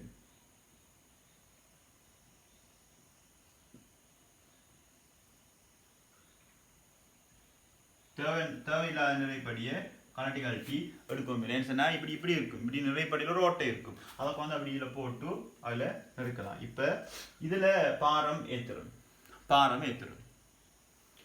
இங்கே இன்னொரு அமைப்பு இருக்குது பாருங்க. ஏன் அந்த அமைப்பு சும்மாவா? வேற வேலை இல்லாததுக்காக வச்சுக்குது, வேற வேலையும் இல்லாததுக்கு சொல்லி அப்படி வச்சுக்குது. அப்படி இல்லை, இங்கே இந்த அமைப்பு வச்சுக்குது. என்னத்துக்குன்னு சொன்னா இந்த அமைப்பு வச்சுக்குது. இங்கே இதே மாதிரி ஒரு இதை வச்சு, இதே மாதிரி ஒரு இதை வச்சு அதுளுக்க பாருங்க ஒரு ஊசி ஒன்றை நெருக்கி விட்டு, ஒரு ஊசி ஒன்றை பிடிச்சி அதுளுக்க நெருக்கி விட்டுட்டு, ஊசி ஒன்றை மாதிரி ஒரு அமைப்பை பிடிச்சி நெருக்கி விட்டுட்டு இங்க வந்து அது காட்டிட்டு நிக்குது.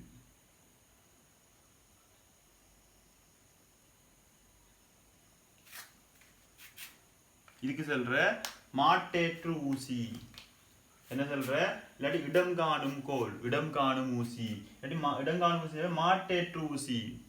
மாட்டுக்கு ஏற்றுற ஊசி இல்ல, மாட்டேற்று அப்படின்னா மாட்டேற்று தளம் அப்படின்னா என்ன சொல்ற? நாங்க ஒரு நிலையான புள்ளியா கருதுறத, நிலையான புள்ளி. இப்ப இதைத்தான் நாங்க என்னண்டா ஒரு சமநிலை தானத்துக்குரிய புள்ளியா கருதுறது, சமநிலை தானத்துக்குரிய புள்ளி. இப்ப நான் சொல்றேன் என்னண்டா, நான் இங்கே நின்று கொள்றேன், நான் இங்கே நின்று கொள்றேன். நீங்க என்ன செய்யுங்க, அங்க வைத்து அந்த சுவரை தொட்டுட்டு இந்த சுவரை தொட்டுட்டு அந்த சுவரை தொட்டுட்டு இந்த சுவரை தொட்டு இது ரெண்டும் இங்காலையும் இங்காலையும் சமத்தூரம், சமத்தூரம். இல்லாட்டியும் பிரச்சனை இல்லை, சரிதானே? அப்ப நான் சொல்றேன், நீங்க எத்தனை முறை அலைஞ்சிக்கிறீங்கன்னு பாக்குறதுக்கு நான் இங்கே நின்று கொள்றேன். இங்கே நின்றுட்டு அங்க வைத்து அங்க வந்து இங்க வந்தா ஒரு அலைவு, மர அங்க வைத்து இங்க வந்தா ரெண்டு. அப்ப இப்படி இப்படி ஒரே திசையில என்ன அடுத்தடுத்து கடக்கிற டைமை நான் எண்ணிக்கொள்வேன். அப்ப நான் தான் ஒரு மாட்டேற்று சட்டம், நான் ஐநா அசையாம நின்று கொள்றேன். இப்ப என்ன செய்யற, ஒரு ஆள் அங்க வைத்து இங்க வந்தா சரியில்லை, இன்னும் முடியல. இப்ப ஃபர்ஸ்ட் இப்படி போனாரு, இப்ப இப்படிதான் வந்திருக்கிறாரு, இன்னும் ஒரே திசையில போகையில. அங்க வைத்து மரா வந்தா திருப்ப ஒரே திசையில மரா போறாரு. இப்ப நான் என்ன செய்வேன், ஒன்று மரா போறாரு, 2 3 4. இதுதான் நான் இங்கே நின்றுட்டு அப்படியே பார்த்துக்கொள்றேன். என்ன தாண்டி இப்படி ஒரே திசையில தாண்டி போகல என்ன செய்யறேன், 1 மரா இங்காலச்சு 2, அவர் அங்க வச்சுட்டு இங்க வந்துட்டு இப்படி போறாரு 3 ஆகியலும் தானே. ஆகவே இப்படி நான் என்ன செய்யறேன், ஒவ்வொரு அலைவாக நான் அளக்க ஆரம்பிக்கிறேன், ஒவ்வொரு அலைவாக நான் என்றேன். அதுக்காக வேண்டி வைக்கப்பட்டதுதான் இந்த மாட்டேற்று சட்டம். என்ன, மாட்டேற்று ஊசி.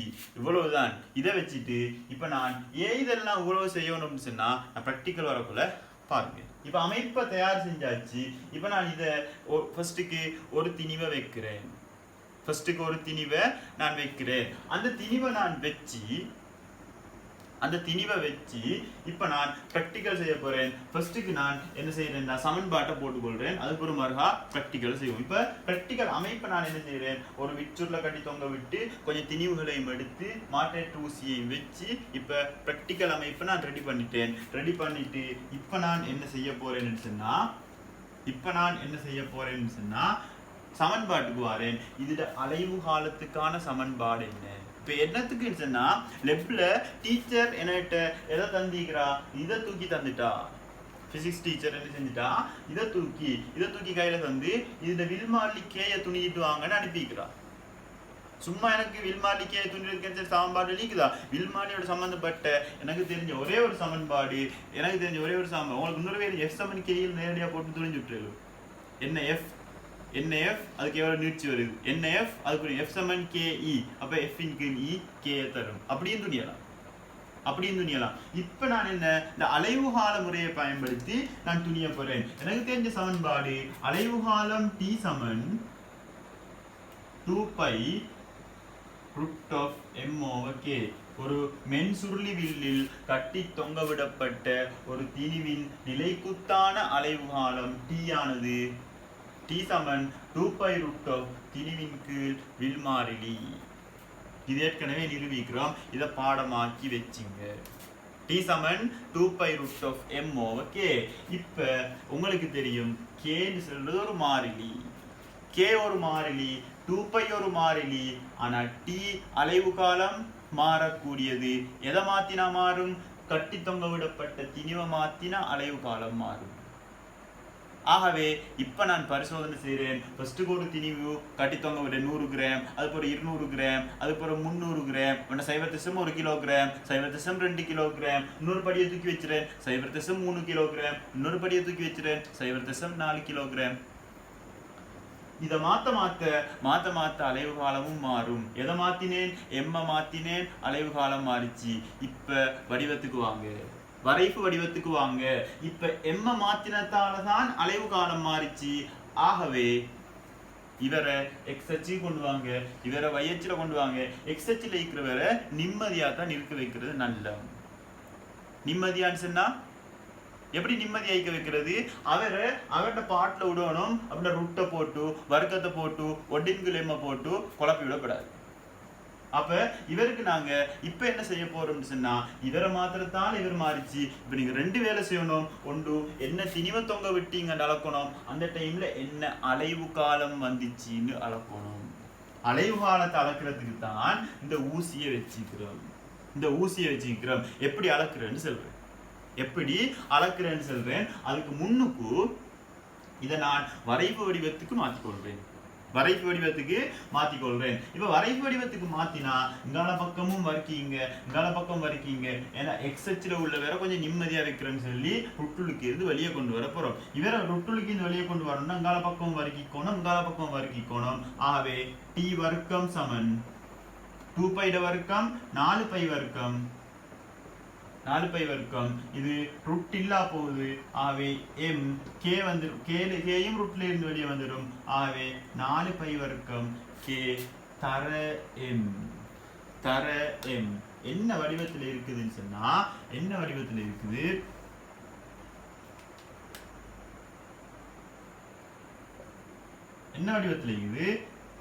y சமன் y அச்சுல t வர்க்கம் x அச்சுல m போடுறீங்க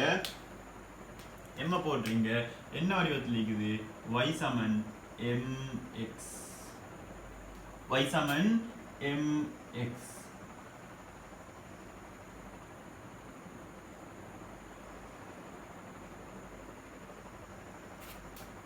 ஆகவே நீங்க y சமன் mx வடிவம் இப்ப என்ன வரப்போகுதுன்னு சொன்னா கிராஃப் வரும் இப்படி ஒரு கிராஃப்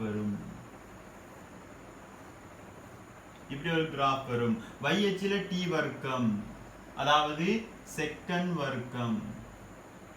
வர்க்கம் x அச்சுல வரப்போகுது m கிலோகிராம் திணிவு கிலோகிராம் y சமன் mx வடிவம் ஆகவே இப்படி வரும் t வர்க்கத்துக்கும் m க்குமான வரைப்பு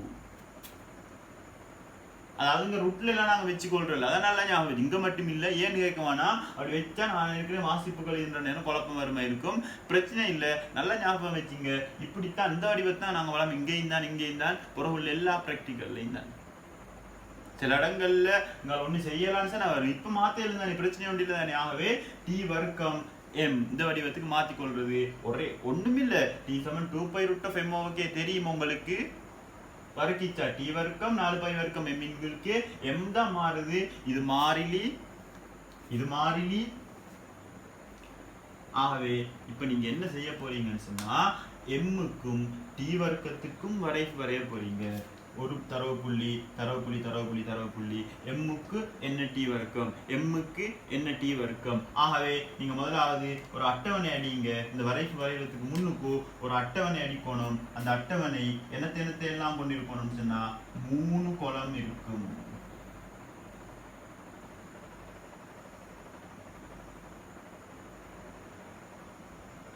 என்ன வரும் இதுல என்ன வரும்? ஒன்றுல வரும் m, அலகு என்ன? Kilogram m. அடுத்தது முதலாவது நீங்க டி வர்க்கத்தை எடுத்து அளந்துருவீங்களா? அளக்க மாட்டீங்க. டி அலைவு காலம், அலகு என்ன? செகண்ட். இங்க என்ன வரப்போகுது? டி கணிக்கிறாங்க டி வர்க்கத்துக்கு அளந்த டீக்கு டி வர்க்கத்தை கணிச்சு போட்டுக்கொள்ளணும். அலகு என்ன வரும்? செகண்ட் வர்க்கம். ஆகவே எம்முக்கும் டி வர்க்கத்துக்கும் எம்முக்கு நேர என்ன டி வர்க்கத்துக்கு பெருமானம் வந்துச்சு, எம்முக்கு நேர என்ன டி வர்க்கத்துக்கு பெருமானம் வந்துச்சு. ஒரு தரவு புள்ளி, இன்னொரு தரவு புள்ளி, இன்னொரு தரவு புள்ளி, தரவு புள்ளி, இப்படி கொஞ்சம் கொஞ்சம் அங்கலங்கள்லாம் மாறி மாறி வரும். அப்படித்தான், ஒரே வராது, ஒரே நேருக்கு வராது. அப்ப கொஞ்சம் எவரேஜ் என்ன கொஞ்சம் பிழை ஆகுறதானே, கொஞ்சம் கொஞ்சம் பிழை ஆகுற, இது கொஞ்சம் அங்கால பிழை ஆகுற, இது கொஞ்சம் இங்கால பிழை ஆகுற, ஒரு இடத்தையும் பிழை, இப்படி வரும். அதுக்கு பிறகு எவரேஜா பார்த்து அவருக்கும் இல்லை இவருக்கும் இல்லை ஒரு கிராஃப் உண்ட ஒரு நேர் போட்டு வரைவீங்க.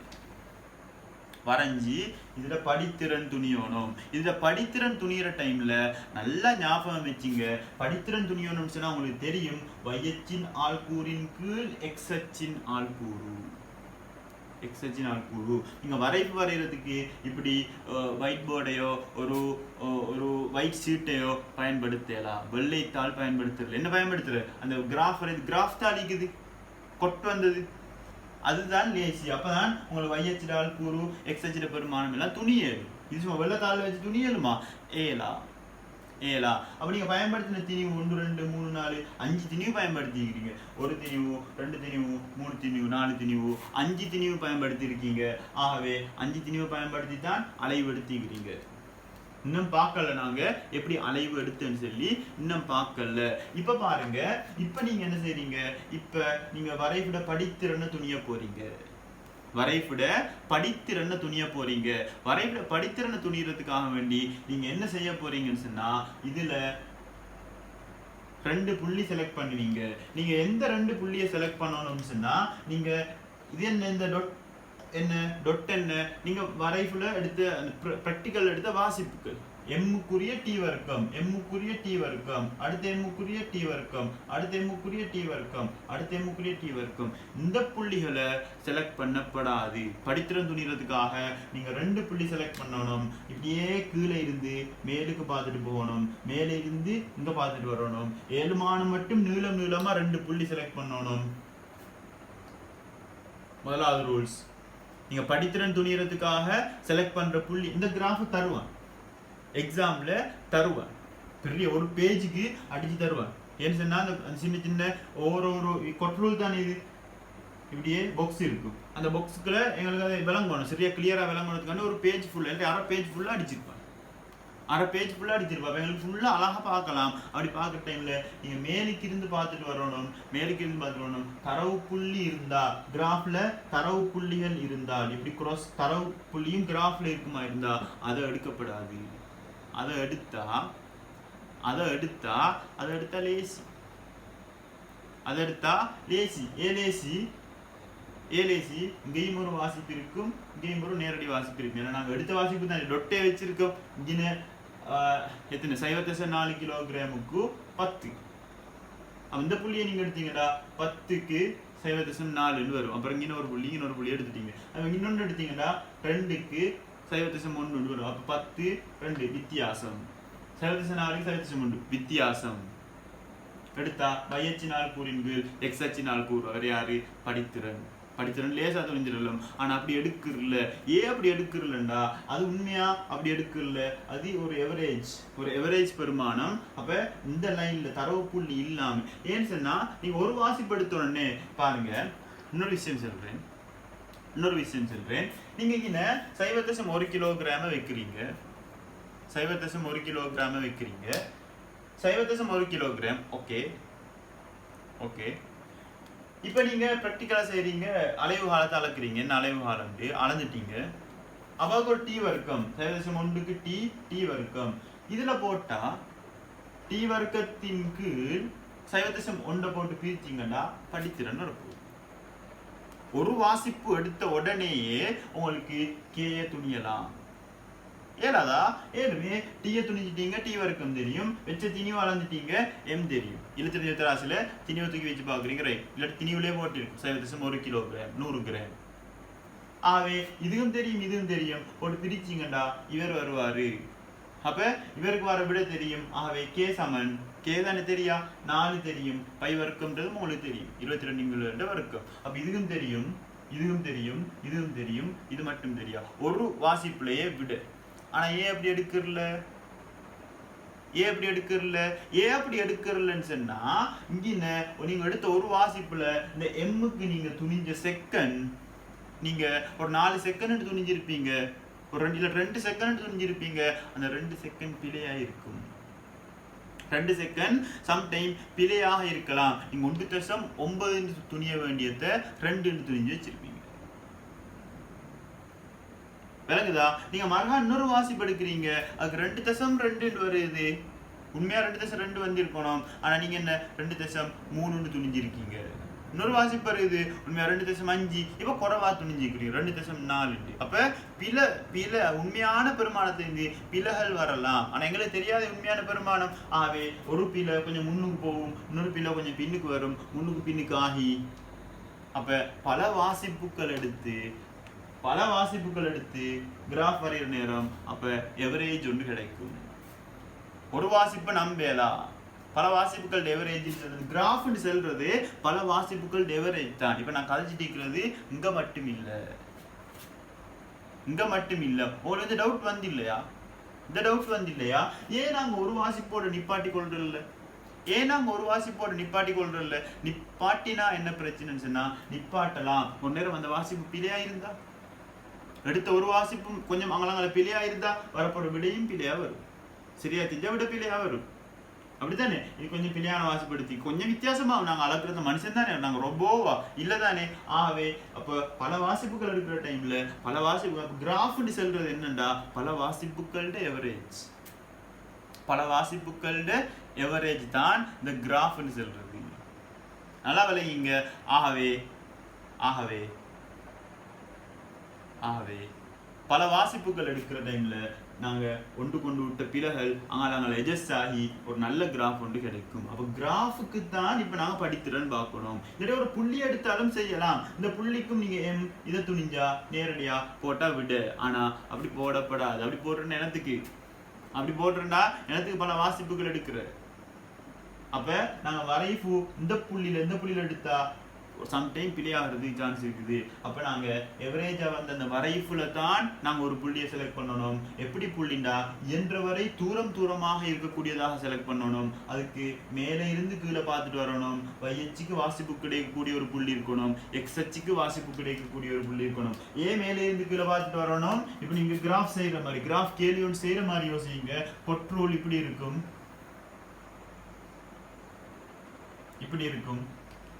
இப்ப நீங்க வரைஞ்ச கிராஃப் இப்படி வருது, இப்படி அதோட ரூட் போகுது,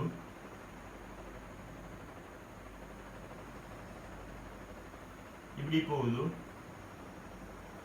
ரைட். இப்ப நீங்க இந்த வரைக்குங்க தான் ஸ்டார்ட் ஆகுது. இங்க ஒரு தரவு புள்ளி இருக்குது,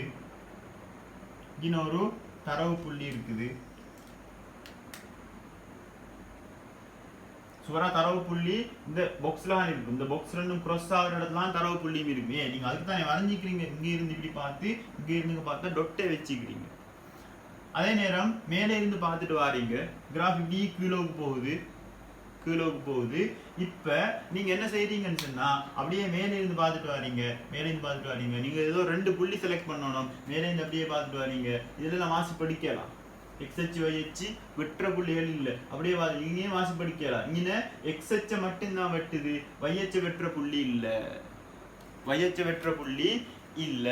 அதே மாதிரி இங்க அப்படியே வாரீங்க, இந்த y-அச்ச வெட்டுது. ஆக y-அச்சுக்கு வாசிப்படுத்தலாம், x-அச்ச வெற்ற புள்ளி இல்ல, எடுக்க மாட்டீங்க.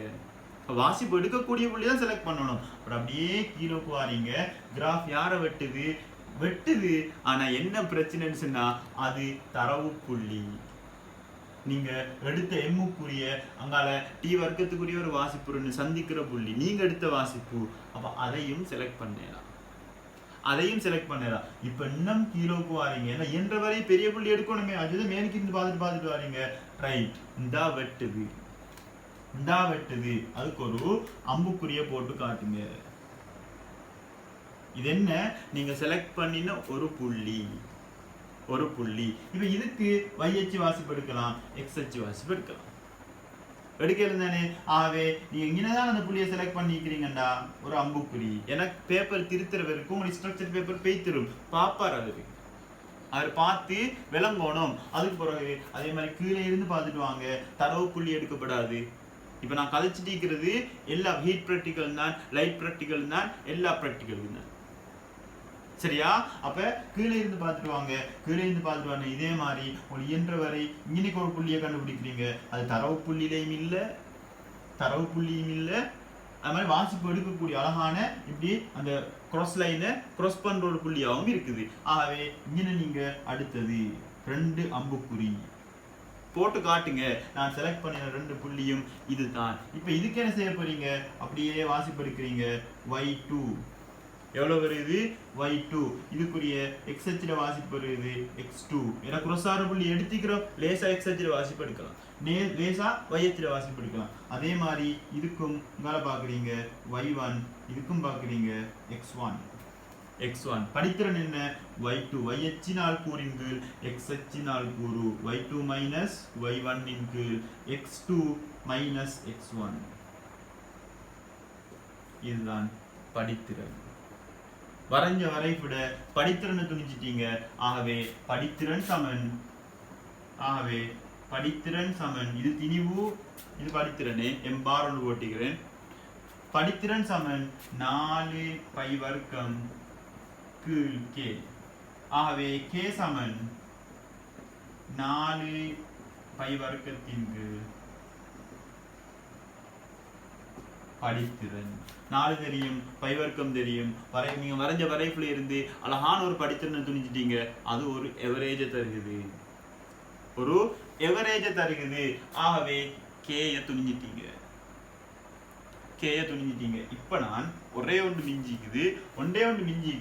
நான் என்ன செய்யறேன், எப்படி இந்த டீயை அளக்குற,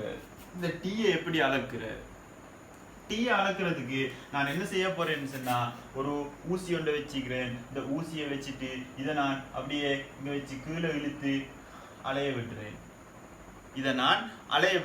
இந்த ஊசியை நீங்க தானத்தை மாற்றிக்கொள்ளலாம். இங்கே ஒரு இது ஒரு ஸ்க்ரூ ஒண்டிக்குது, அதை நீங்க சுத்தி இதை அப்படியே கீழே கொண்டு வர, அதை அப்படியே மேலே கொண்டு வர, கலட்டி எடுக்க. சரியா? அப்ப தானத்தை மாத்திக்கொள்ளலும். சரியா? எந்த தானத்துல வைக்கணும்னு நான் சொல்றேன். இப்ப நீங்க என்ன செய்றீங்க, இதுல 0.1 கிலோகிராம வைக்கிறீங்க.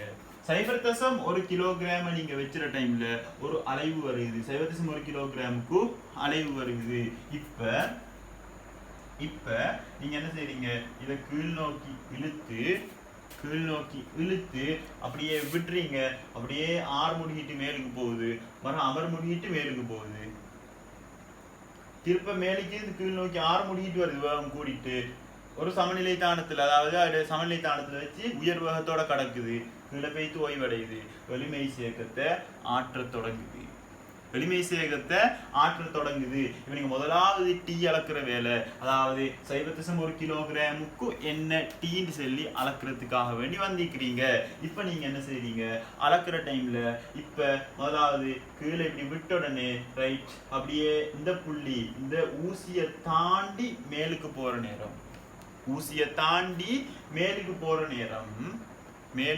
நேரம் ஸ்டாப் வச்சு ஆன் பண்றீங்க. சரியா? ஸ்டாப் வச்சு ஆன் பண்ணின உடனே இது மேலுக்கு போகுது, இங்க வருது, ஒரு அலைவு கம்ப்ளீட். எவ்வளவு? ஒரு அலைவு. இப்ப ஸ்டாப் வச்சு ஆஃப் பண்ணி ஒரு அலைவை துணிறீங்க. ஆனா ஒரு அலைவு துணிகிறது நல்லமில்லை. ஒரு அலைவை துணிகிறது நல்லமில்ல. இப்ப நாங்க என்ன செய்யணும்னு சொன்னா பல அலைவுகள் பெற்று சராசரி எடுக்கணும். சரியா? இப்ப பல அலைவுகள் பெற்று சராசரி எடுக்கிறேன்னா ஒவ்வொன்றா அலைஞ்சிட்டு பிடிச்சி இழுத்து விட்டுறேன். இது அப்படியே மேலோக்கு போகுது. இந்த மாட்டேற்று ஊசி தளத்தை தாண்டுற டைம்ல ஸ்டாப் வச்சு ஆன் பண்றேன். மேலுக்கு போகுது, கீழுக்கு வருது, 1 எண்ணிக்கொள்வேன். ஸ்டாப் வச்சு ஆஃப் பண்ண மாட்டேன். இன்னும் மேலுக்கு போகுது, கீழுக்கு வருது, இங்க வருது, இங்க வந்தோடனே தாண்டி போகும்போது தெரியுமே 2 எண்ணிக்கொள்வேன். இப்படி 3 4 5 இப்படி அலைஞ்சி அப்படியே அது ஓய்வடைஞ்சா பிரச்சனை இல்லை. அலைவு காலம் மாறாது. ஏன்னா அலைவு காலம் கட்டி தொங்கவிடப்பட்ட திணிவுலையும் அலைவு காலம் கேயிலையும் மட்டும்தான் தங்கும். கேயிலையும் மட்டும்தான். நீங்க எவ்வளவு தூரத்துக்கு இழுத்து விட்டாலும் அதே அலைவு காலத்தோட அலையும். நீங்க தூரத்துக்கு இழுத்து விட்டா அது ஃபாஸ்டா அலையும். கொஞ்சம் கிட்டவுக்கு இழுத்து விட்டா கொஞ்சம் மெதுவா அலையும். அதே அலைவு காலம் எப்படின்னு சொன்னா கொஞ்சம் கூட தூரத்துக்கு ஒரு ஆள் போகணும். அப்ப அதே நேரத்துல போகணும் சொன்னா ஃபாஸ்டா போகணும் அதே நேரத்துல. இப்ப என்ன செய்ய, இன்னொரு ஆள் கிட்ட தூரத்துக்கு போகணும், அதை விடவும் கிட்ட தூரத்துக்கு தான் போகணும், போகணும். ஆனா அவர் அங்க போற நேரத்தோட அந்த நேரத்திலே இவரும் அங்கே போய் சொன்ன இவர் மெதுவா போனா கொஞ்சம் தான் போவாரு. இவர் ஃபாஸ்டா போயிட்டு அதே நேரத்துல கூட தூரம் போவார். அதே தான் யோசிங்க. ஒரு ஆள் நீங்க கூட தூரத்துக்கு இழுத்து விட்டா கூட தூரத்துக்கு அலையணும், ஆனா ஃபாஸ்டா அலைவாரு. அலைவு காலம் மாறாது. அலைவு காலம் இதுல தங்குதுன்னு சொன்னா திணிவுலையும் வீச்சத்துல தங்குதா இல்ல, இழுத்து விட்டது வீச்சத்துல தங்குதா, வீச்சம் இல்ல சமன்பாட்டுலுக்க. ஆவே திணிவுலையும் வில் மாறலி. அப்ப ஒரு வில் இவர் கொஞ்சம் இழுத்து விட்டாலும் அப்படித்தான் அலைஞ்சிட்டு இருப்பாரு, தூரத்துக்கு இழுத்துட்டாலும் இப்படி அலைஞ்சிட்டு இருப்பாரு. அதே நேரம் தான் அலைவலாம். பிரச்சனை ஒன்றும் இல்லை. சக்தி இழப்பால ஃபர்ஸ்ட்டுக்கு இப்படி அலைஞ்சிட்டு இருந்தது, அப்புறம் இப்படி வீச்சம் குறைஞ்சிட்டே வரும். ஆனா அலைவு காலம் குறையாது. ஃபர்ஸ்ட்டுக்கு ஃபாஸ்டா அலைஞ்சிட்டு இருந்தது, வீச்சம் குறைஞ்சாலும் அதே 2 செகண்ட்லாம் ஒரு அலைவா அட்டுட்டிப்பாரு. அச்சுட்டி பயப்படவே தேவையில்லை. அலைவு காலம் வீச்சத்துல தங்காது. இப்ப நீங்க அப்படியே மேலுக்கு தாண்டி போகுது, ஸ்டாப் வச்சு ஆன் பண்றீங்க. பல அலைவுகள், எத்தனை அலைவுகள் எண்ணிக்கொள்ளணும்? 10 அலைவுகள் பூர்த்தி ஆகுது. அதுக்கப்புறம் இப்படி வந்து 10வது அலைவு வரப்ப நீங்க நேரத்தோட நீங்க யோசிச்சு வச்சுக்கொள்வீங்க. 10வது அலைவுல நிப்பாட்டுவேன். ரைட், 10வது அலைவுல ஸ்டாப் வச்சு ஆஃப் பண்ணிட்டீங்க. இப்ப 20 செகண்ட் வந்துருக்கு. எத்தனை அலைவுக்கு? 10 அலைவுக்கு 20 செகண்ட். ஆகவே ஒரு அலைவுக்கு 2 செகண்ட். 20 இங்கில் 10, ஒரு அலைவுக்கு 2 செகண்ட். ஆகவே 0.1 கிலோகிராம் வெச்ச நேரம் எத்தனை செகண்ட்? 2 செகண்ட். 2 செகண்ட் வரைக்கும் 4. 2 செகண்ட் வரைக்கும் 4. ஆகவே 0.1க்கு 4, 0.1க்கு YHல 4 செகண்ட் வரைக்கும். அப்ப இப்படி பல வாசிப்புகள் எடுக்கிறதே எவரேஜ். அதுல ஒரு வாசிப்பு எடுக்கிற டைம்ல அதுள்ளுக்கும் ஒரு எவரேஜ் எடுக்கிறோம். அதுள்ளுக்கும் பல வாசிப்புகளை பெற்றுத்தான் ஒரு செகண்டுக்கான வாசிப்பு எடுத்து முடியும், ஒரு அலைவுக்கான வாசிப்பு எடுத்து முடிக்கிறோம். இதுக்குள்ளேயுமே ஒரு எவரேஜ் இருக்குது. அதை வச்சாலே போதும். அந்த 0.1க்கு இதை 4 போட்டா விடைய காணலாம். ஆனா அப்படி செய்யறதில்ல. அதுக்கு பிறகும் அதே மாதிரி பல வாசிப்புகள் எடுத்து எவரேஜ் பார்த்து இதுக்கு ஒரு புள்ளி இதுக்கெல்லாம் குறிக்கிறோம். ஆகவே நாங்க வரைஃப எவ்வளவு திருத்தமா எடுக்க பாக்குறோமோ அவ்வளவுக்கு திருத்தமா எடுக்கிறோம். அப்படி எடுத்தாதான் அவ்வளவுக்கு திருத்தமா கே வரும். விளங்குதா? அப்ப ஒரு வரைவு திருத்தமா செய்யறது நம்ம எவ்வளவு வேலையெல்லாம் செய்யறோம். ஏன் ஒரு வாசிப்பு எடுக்காம பல வாசிப்புகள் எடுக்கிறது? ஒரு வாசிப்பு எடுக்காம பல வாசிப்புகள் எடுக்கிறது ஏன் எடுக்கிறது? இதெல்லாம் ஸ்ட்ரக்சர்ல வர பாயிண்ட்ஸ். நான் சும்மா தேவையில்லாம எதையும் கதைச்சிட்டு இல்லைங்க. தேவைக்கு இல்லாம நான் எதையுமே கதைக்கல. எல்லாமே இது ஒரு ஸ்ட்ரக்சரா வந்தா கேட்கிற. சரியா? பொய்ஸ்ல கேட்கறதுக்காக வேண்டிதான் அவன் கேட்பான். அதுக்காக வேண்டிதான் சொல்றேன். அப்ப எனக்கு டீக்கிற நாலேஜ் எடுத்துங்க. இதுக்கு மேலதிகமான கேள்விகள் வரலாம். ஆனா இதெல்லாம் பேசிக் விஷயங்கள். இதெல்லாம் தெரிஞ்சிருக்கணும். தெரிஞ்சா 8 மார்க்ஸ் எடுத்துருவீங்க. Ottawa 8 marks. மீது ஒரு 2 மார்க்ஸ் எடுக்கிறதுக்கு வேற நீங்க கொஞ்சம் யோசிக்கணும். ஒரே கேள்வி எல்லா வருஷம் போட்டு எல்லா 10 கேள்வியும் ஒரே மாதிரி வராது. ஒரு 8 கேள்வி வரும் ஸ்ட்ரக்சர் எடுத்தா. ஒரு 2 கேள்வி புதுசா வரும். அதுக்கு ஐனே யோசிக்கணும். இல்லாட்டியும் பிரச்சனை 8 எடுத்தாலே எடுத்துடலாம். அப்ப நல்லா விளங்கிங்க நான் சொல்றது. ஆகவே இப்ப நாங்க ஏன் பல வாசிப்புகள் எடுக்கிறது, ஏன் பல வாசிப்புகள் எடுக்கிறோம்னா, நீங்க ஒரு வாசிப்பு எடுக்கிற டைம்ல நிறுத்தல் கடிகாரத்தில சதவீத வலு கூடும். நீங்க அந்த நிறுத்தல் கடிகாரத்தை பயன்படுத்தி 2 செகண்ட் தான் அளந்திக்கிறீங்க. நிறுத்தல் கடிகாரத்துல இழிவெண்ணிக்கை, இதுவும் ஒரு கருவி. நீங்க மீட்டர் கோலுக்கும் வேனியர் இடுக்குமானிக்கும் நுண்மானிக்கும் இந்த கருவிகள் நீங்க படிச்ச கருவி, அதுக்கு மட்டும்தான் சதவீத வலு துணியலாம். அப்படி இல்லை. நீங்க எங்கெல்லாம் உலகத்துல அளவீடுகள் அளக்கலுமோ, அது தராசா இருக்கலாம், நிறுத்தல் கடிகாரமா இருக்கலாம், ஒரு நீளம் அளக்கிற கருவியா இருக்கலாம், மீட்டர் கோல், மற்ற எல்லா கருவிகளுக்கும் ஒரே சமன்பாடு தான். என்ன சமன்பாடு? அந்த கருவியில இழிவெண்ணிக்கையின் கீழ் அளவீட்டு பெறுமதி. இப்ப டிஜிட்டல் தராசு ஒன்று இருக்குது, அது இழிவெண்ணிக்கை என்ன? 1 கிராம் கடையில் இருக்குது. 1 கிராம் வைப்போம். 1 கிராம், அதால நீங்க 1000 கிராம் அளக்குறீங்க, சதவீத வலு துணியலாம். 1 கிராமின் கீழ் 1000 கிராம் தர 100.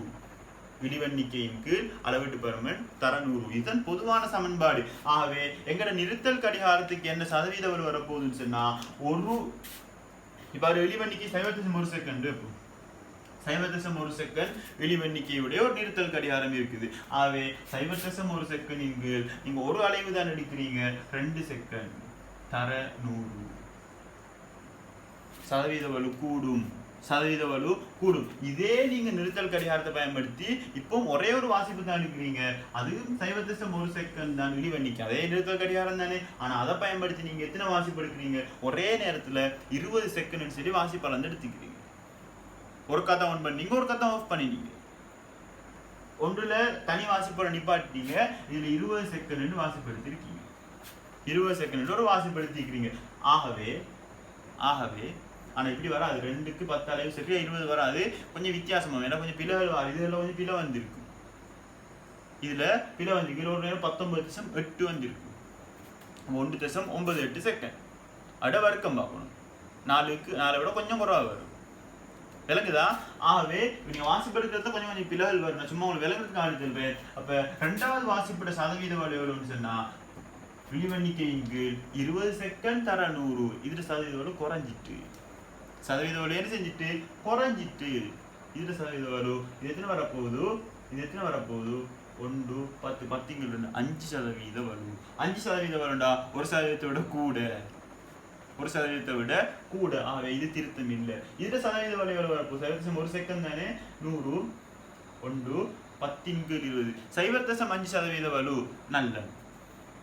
1% எப்படிதான் ஒரு கருவிக்கு அப்படித்தானே பாக்குற, ஒரு வீதத்தையும் விட சதவீத வலு கூடுமாக இருந்தா கருவி நல்லம் இல்லை, 1% சதவீத குறைவா இருக்குமா இருந்தா கருவி நல்லம். அப்படித்தானே பாக்குற. அப்ப இதுக்கு வாசிப்பு திருப்தி ஆகுது, இதுக்கு திருப்தியாக இல்ல. விளங்குதா? ஆகவே ஒரு வாசிப்பு எடுக்கிற டைம்ல கருவிட சதவீத வலுல ஒரு பிரச்சனை வரும். அப்படின்னா கருவிட வாசிப்பு எடுக்கிற டைம்ல சதவீத வலு உயரும், வாசிப்புல வர சதவீத வலு உயரும், இருக்கு வாசிப்புட சதவீத வலு குறைவா இருக்கும். நல்ல இது ஒன்று. இன்னொரு காரணமும் இருக்கு. பல வாசிப்புகள் எடுக்கிற டைம்ல இப்ப இதுலுக்கு நீங்க இது அப்படியே தாண்டி போற நேரம் ஸ்டாப் வச்ச ஆன் பண்றீங்க. அதே ஒரு வாசிப்பு முடிஞ்ச உடனே ஸ்டாப் வச்ச ஆஃப் பண்றீங்க. அப்ப நீங்க இந்த அளந்த இந்த டைம் உள்ளுக்கு தான் ஸ்டாப் வச்ச ஆன் பண்ற டைமும் ஸ்டாப் வச்ச ஆஃப் பண்ற டைமும் வருது. 2 டைம் வருது. எங்கன்னு சொன்னா இந்த ஒரு வாசிப்பு உள்ளுக்கு தான். ஆனா நீங்க 10 வாசிப்பு எடுக்கிற டைம்லயும் ஒரு காத்தான் ஆன் பண்ணணும், ஒரு காத்தான் ஆஃப் பண்ணணும். அப்ப எது திருத்தம்? 10 வாசிப்புகளுக்கும் அந்த ஒருக்கா ஆன் பண்றது ஒருக்கா ஆஃப் பண்ற டைம் புறக்கணிக்கலாம். அந்த 20 செகண்டோட ஒப்பிட்ட டைம்ல 20 செகண்ட் ஆஃப் பண்ற ஆன் பண்ற டைம் புறக்கணிக்கலாம். யாரோட ஒப்பிட்ட டைம்ல? 2 செகண்டோட ஒப்பிட்ட டைம்ல புறக்கணிக்க இயலா. 2 செகண்டோட ஒப்பிட்ட டைம்ல புறக்கணிக்க இயலா. அப்படின்னா 20 செகண்டோட சுவரா புறக்கணிக்கலாம். 2 செகண்டோட ஒப்பிட்ட டைம்ல அதுல புறக்கணிக்கிற தன்மை குறைவா இருக்கும். எதுக்கு புறக்கணிக்கலாம்? 2 செகண்ட் புறக்கணிக்கலாமா, 20 செகண்ட் புறக்கணிக்கலாமா? பெருசுக்கு தானே. ஆகவே பல வாசிப்புகள் இருக்கிற டைம்ல நிறுத்தல் கடிகாரத்தை செயற்படுத்தி நிறுத்துவதற்காக எடுக்கும் அந்த நேரத்தை என்ன செய்யலாம், புறக்கணிக்கலாம். பல வாசிப்புகள்ல ஒரு வாசிப்பு எடுத்தா அதை புறக்கணிக்கிறது. இதோட ஒப்பிட்டு பார்க்குற டைம்ல நஷ்டம். 500 பிழை வருது, 500 பிழை வருது. ஆகவே பல வாசிப்புகள் எடுக்கிறது எப்படி இருந்தாலும் லாபம்தான். நிறுத்தல் கடிகாரத்துல சதவீத வலு வாசிப்பிட நிறுத்தல் அந்த டைம் எடுத்த வாசிப்பிட சதவீத வலு குறைவா இருக்கும். சதவீத வலு குறைய நல்ல, அதாவது அளவுக்கு பெருமை கூட கூட எங்களுக்கு நல்ல பெரிய அளவு எடுக்க நல்ல சதவீத வலு குறைவு உண்டு. அதே மாதிரி அடுத்தது என்ன, நிறுத்தல் கடிகாரத்தை செயற்படுத்தி நிறுத்துவதற்கான நேரம் அந்த வலு குறையுது. ஆகவே பல வாசிப்புகள் எடுக்கிற நேரம் இவ்வளவு எல்லாம் நன்மை இருக்குது. விளங்குதா? ஒரு வாசிப்பை காட்டிலும் பல வாசிப்பு எடுக்கிறது நன்மை, அனுகூலம். அடுத்தது இன்னும் இருக்குது. இப்ப இங்க நீங்க இந்த மாட்டேட்டு ஊசியை வைக்கிற டைம்ல நீங்க அதி உயர் புள்ளியில வைக்க மாட்டீங்க. கீழ் நோக்கி இழுத்து விட்டா இப்படி அலைஞ்சிட்டு இருக்குன்னு தானே. அதி உயர் புள்ளியில வச்சாலும் மறக்கலாமே. இங்க ஸ்டெப் வச்சு ஆன் பண்ணினா இங்க இங்க 1 2 3 அப்படி அளக்கும். இல்லாட்டி அதி தாழ் புள்ளியில இங்க வச்சா இங்க இருந்து போக்கல ஸ்டெப் வச்சு ஆன் பண்ணினா 1 2 அப்படி அளக்குறதுல எங்கன்னு சொன்னா சமநிலை தானத்தெல்லாம் வைக்கிற, அதாவது அதி உயர் வேகத்தோட கடக்குமே. சமநிலை தானத்தான் எளிமை சேகரில் உள்ள துணிக்கு அதி உயர் வேகத்தோட கணக்கும். ஆகவே இது அதி உயர் வேகத்தோட கடக்குற இந்த புள்ளியில தான் நாங்க வைக்கிற, அந்த புள்ளியில தான் நாங்க இந்த மாட்டேற்று ஊசிய வைக்கிற. அந்த சமநிலை தானத்துல வச்சதுக்கு காரணம், சமநிலை தானத்தை வைக்கிறதுக்கும் ஒரு காரணம் இருக்குது. யோசிங்க.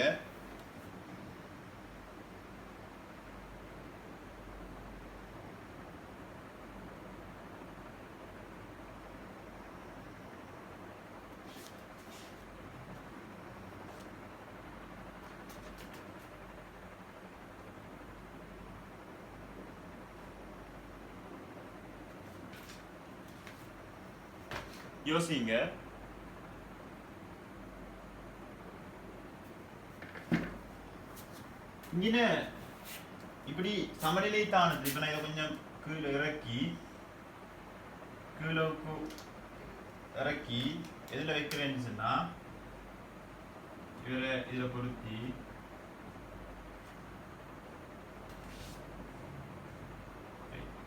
இதை இப்படியே இதான் சமநிலை தானம். இதை கிழுத்து விடுறேன், அலையுது. இப்படி வைக்கிற இதுல கிழுத்து இந்த புள்ளியில வைக்கிறல்லன்னு சொன்னா நீங்க இங்கதான் வேகம் உயர்வு. இங்க வேகம் உயர்வுன்றதால உங்களுக்கு என்ன செய்யலாம்னு சொன்னா இங்க நீங்க ஸ்டாப் வச்சு ஆன் பண்றது ஆஃப் பண்றது திருத்தம் கூட விரைவை தாண்டி போற டைம்ல டக்குன்னு ஆன் பண்ணிடலாம். அதே மாதிரி மேலன்னு சொன்னா உங்களுக்கு அங்க வேகம் குறைவுன்றதால இங்க பிரச்சனை வரும். இப்ப எங்க ஆன் பண்றது, பெய்த்து நிக்க போகுது உங்களுக்கு தெரியா, இப்ப நிக்குமா இன்னும் பெய்த்து நிக்குமா, அடுத்த கணத்தை உங்களுக்கு யோசிக்கலாம், அடுத்த கணம் யோசிக்கலாம். நின்றதுக்கு பிறகுதான் உங்களுக்கு தெரியும், ரைட் நின்றுட்டு உங்களுக்கு அடுத்த கணத்தை கெஸ் பண்ணலாம். ஆனா இங்க கெஸ் பண்ணலாம். இங்கனால வந்துட்டு இப்ப ஓன் பண்ணணும் தாண்ட போகுதுன்னு உங்களுக்கு நல்லாவே தெரியும், ஓன் பண்ணிருக்கீங்க. அடுத்தது அப்படியே வைத்து கீழே வர நேரம் இதை தாண்ட போகுதுன்னு உங்களுக்கு தெரியும். இப்போ ஆஃப் பண்ண போற இப்படி பல வாசிப்புகள் எடுத்து இப்படி இப்ப 10வது வாசிப்பு கம்ப்ளீட் ஆகுது, இப்ப தாண்டி போகுதுன்னு உங்களுக்கு தெரியும், டக்குன்னு ஆஃப் பண்ணிருக்கீங்க. இங்க வேகம் உயர்வு, அதனால அப்படித்தான் சொல்றதுக்கு வேகம் உயர்வு, அதனால இது வாசிப்பழக்கத்துல திருத்தம் கூட. மாட்டேற்று ஊசிய எங்க சமநிலை தானத்துல தான் வைக்கிறது, அதாவது உயர் வேக புள்ளியில தான் வைக்கிறது. இங்க வேகம் உயர்வு என்பதால் நேர அளவீட்டுல ஏற்பட்ட வலு குறைவாயிருக்கும். ஆகவே கேள்வியை பொறுத்து விட அந்த கேள்வியை கேட்டா இதை எழுதி வைக்கிறது. கேள்வி கேட்டா அந்த கேள்வி உங்களுக்கு தெரிஞ்சது எல்லாத்தையும் நிறைய பாயிண்ட்ஸ் தெரியும், ஒரு ஸ்ட்ரக்சருக்கு நிறைய பாயிண்ட்ஸ் தெரியும், எல்லாமே கேள்வியில கேட்கல. ஒரு வாசிப்பு எடுக்கிற அப்படிதான் கேட்பாங்க. ஒரு வாசிப்பு எடுக்காமல் பல வாசிப்புகள், அப்போ ஒரு வாசிப்பு எடுக்கிறதுல தீமையையும் பல வாசிப்பு எடுக்கிற நன்மையும் எழுதி வைக்கும். ஒரு வாசிப்பு எடுத்தா நேர அளவீட்டுல வர சதவீத வலு உயர்வாக இருக்கும். பல வாசிப்புகள் எடுத்தா நேர அளவீட்டுல வர சதவீத வலு குறைவாக இருக்கும். ரெண்டாவது காரணம் ஒரு வாசிப்பு எடுக்கிற டைம்ல என்ன நிறுத்தல் கடிகாரத்தை துவக்கி நிறுத்துவதற்கான நேரம் புறக்கணிக்க இயலாம். அதோட ஒப்பிட்ட டைம்ல பல வாசிப்பு இருக்கிற டைம்ல அந்த நிறுத்தல் துவக்கி நிறுத்துவதற்கான நேரத்தை என்ன செய்யலாம், புறக்கணிக்கலாம். சதவீத பத்தியும் கதைக்கலாம், இதை பத்தியும் கதைக்கலாம். அடுத்து மாற்றேற்று ஊசியையே சமநிலை தானத்தில் வைக்கிறது. உயர் உபகம் என்பதால் நேர அளவீட்டில் ஏற்படும் சதவீத வலு வலு குறைவாக இருக்கும். இப்படி கேட்ட கேள்விக்கு பதில் சொல்லணும். இப்ப என்ன செய்றீங்க, பல வாசிப்புகள் எடுக்கிறீங்க, 0.1 கிலோகிராம் வைக்கப்பட்டிருக்குது, அதுக்கு எவரேஜ் எடுக்கிறீங்க. எதுக்கு? பல வாசிப்புகளுக்கு. 0.1க்கு என்ன எவரேஜ் வச்சு அதோட வர்க்கம். இப்ப 0.2 0.2 வச்சு போட்டு இப்ப என்ன செய்றீங்க, மறுகாலும் அலைய விட்டுறீங்க, பல வாசிப்புகள் எடுக்கிறீங்க, அதுக்கு ஒரு பெருமானம் வருது. இது கூடினா அலைவு காலம் கூடும். ஏற்கனவே 2 செகண்ட் வந்து இப்ப 2.2 செகண்ட், அதுக்கு வர்க்கம். 0.3 வைக்கிறீங்க, மறுகாலம் பல வாசிப்புகள், அதுக்கு வர்க்கம். 0.4 அதுக்குள்ளேயும் பல வாசிப்புகள், வர்க்கம். அப்ப ஏற்கனவே எவரேஜ் எடுத்து தான் இது டொட் வச்சுக்கிறீங்க. அவர் வச்சது எல்லாத்துக்குமே ஒரு எவரேஜ் படித்திறன் துணிய போறீங்க. வச்சது எல்லாத்துக்குமே சேர்த்து ஒரு வரைப்பு வரைஞ்சி ஒரு படித்திறன் துணிய போறீங்க. படித்திறனை துணிஞ்சிட்டீங்க. படித்திறனை துணிஞ்சா என்ன வரப்போகுது? எம் சமன் 4π வர்க்கத்தின் கீழ் கே. 4π வர்க்கத்தின் கீழ் கே. படித்திறன் தெரியும், இது தெரியும், கே துணியலாம். சரியா? எவ்வளவு லேசான பிராக்டிக்கல். சும்மா சின்ன விஷயம் அதை வச்சுக்கொண்டுதான் இவ்வளவு தடமாத்தம். சின்ன விஷயம் அதை வச்சுக்கொண்டுதான் இவ்வளவு தடமாத்தம். இப்ப நீங்க என்ன செய்றீங்க, இன்னும் என்னமோ ஒன்று கதைக்க நினைச்சேன். ரைட். இப்ப நீங்க 0.1 அதுக்கு மேல இன்னொரு 0.1 அதுக்கு மேல இன்னொரு 0.1 0.4 வரைக்கும் கூட்டிக்கிறீங்க. இப்ப திருப்ப ரிட்டர்ன் 0.4க்கு போல 1 எடுக்கிறீங்க. எடுத்து போட்டு இல்லாட்டி 3 ஒரே அடிக்கு எடுத்துட்டு மறுகாலம் கடைசியா எல்லா வாசிப்பும் 4 5 6 வாசிப்பும் எடுத்து 1 2 3 4 5 வாசிப்பு. ரைட். 5 வாசிப்பும் எடுத்ததுக்கு பிறகு மறுகாலம் திருப்ப ஆரம்ப வாசிப்பு எடுக்கிறது. இது எல்லாத்தையும் ஆற்றி விட்டுட்டு என்ன மறுகாலம் 0.1 வச்சு அளந்து பார்க்கறது. ஏற்கனவே வந்த அதே அலைவு காலம் வருதான்னு சொல்லி ஏன் அதை அளந்து பார்க்குறேன்னு சொன்னா, இதை தொங்க விட்டுற டைம்ல இந்த விற்றுருள் ஒழுங்கான விற்றுருள் இல்லாட்டி ஸ்ப்ரிங் இழுபற்றும். சில ஸ்ப்ரிங்கிக்கு பார்த்துருப்பீங்க, இதுக்குள்ள வர சில சின்ன சின்ன விளையாட்டு சாமான்களுக்குள்ள வரும் தானே. அப்போ அதில் பிடிச்சி இழுத்துட்டு விட்டா ஆரம்ப நிலத்துக்கு போகணும். 10 சென்டிமீட்டர் இருக்குது, இழுத்த 12 சென்டிமீட்டர், விட்டா மரா 10க்கு போகணும்.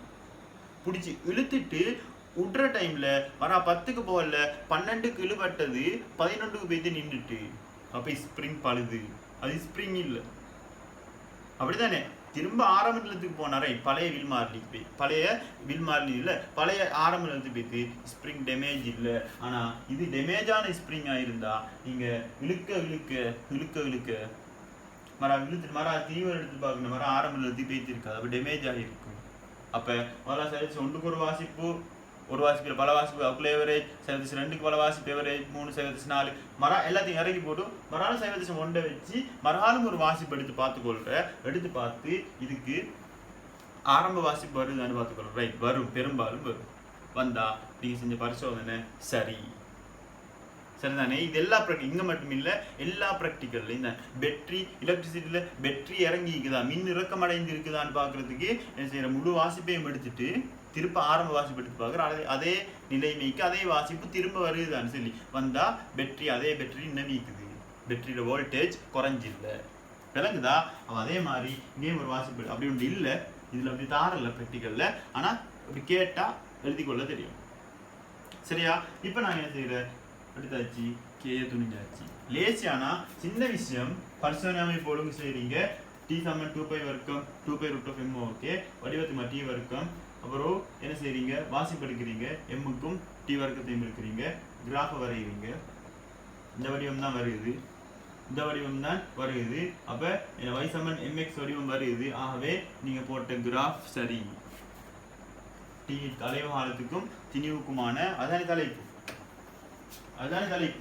என்ன, சுருளிவில் தொங்க விடப்பட்ட பொருள் திணிவுக்கும் அலைவு காலத்துக்கு முன்னான தொடர்பை வாய்ப்பு பார்த்தல். உங்களுக்கு தெரியும் இந்த சமன்பாடு ஏற்கனவே தெரியும். லெப்புக்கு போக முடிக்கிற சமன்பாடு தெரியும். 2π√m ஓகே என்ன வரணும், நீங்க கிராஃப் வரைஞ்சா y = mx வடிவம் வரணும். அது கொப்பியிலே நிறுவி எடுத்து லெப்புக்கே போவீங்க. கொப்பில நிறுவி எடுத்துட்டு தான் லெப்புள்ளுக்கே போவீங்க. பரிசோதனை செஞ்சு அட்டவணை அடிச்சு வரைவு வரைஞ்சு பார்த்தா y = mx அதே வடிவம் வருது.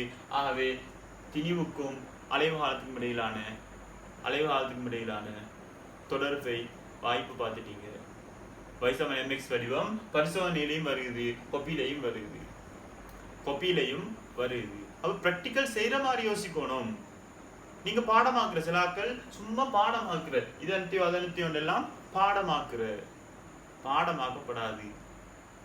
ஒரு காலமும் பாடமாக்கப்படாது. ஃபர்ஸ்ட்டுக்கு விளங்கணும், என்னன்னு சொல்லி விளங்கணும். விளங்கித்தான் நீங்க எல்லாத்தையும் செய்யணும். சரியா? பிராக்டிக்கல் செய்யற மாதிரி யோசிங்க, எல்லாம் சரியா வரும். சரியா? இப்ப பாருங்க, நோட்ஸ் வேணும்னா எழுதிங்க. நோட்ஸ் வேணும்னு சொன்னா எழுதிங்க. நோட்ஸ் வேணும்னு சொன்னா எழுதிங்க. இல்ல நோட்ஸ் எழுதத்தான் வேணும். நான் செல்றேன், நீங்க ஃபாஸ்டா நான் செல்லுவேன், நீங்க எழுதுங்க. சரியா? ஃபாஸ்டா நான் சொல்லிட்டு போவேன், நீங்க அப்படியே எழுதிட்டே வாங்க.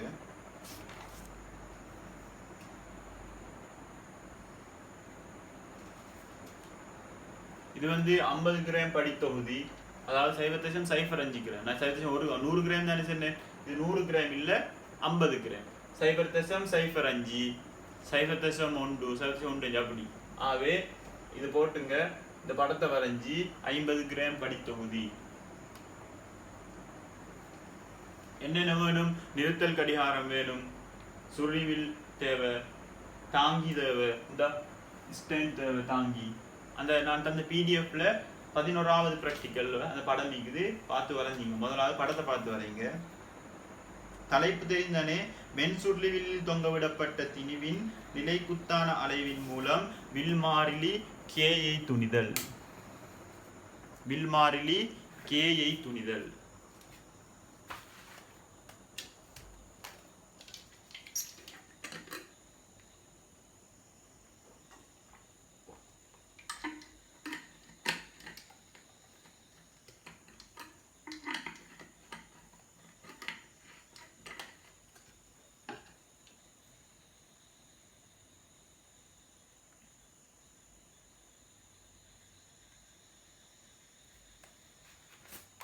அதில் வாட்சி பாருங்க.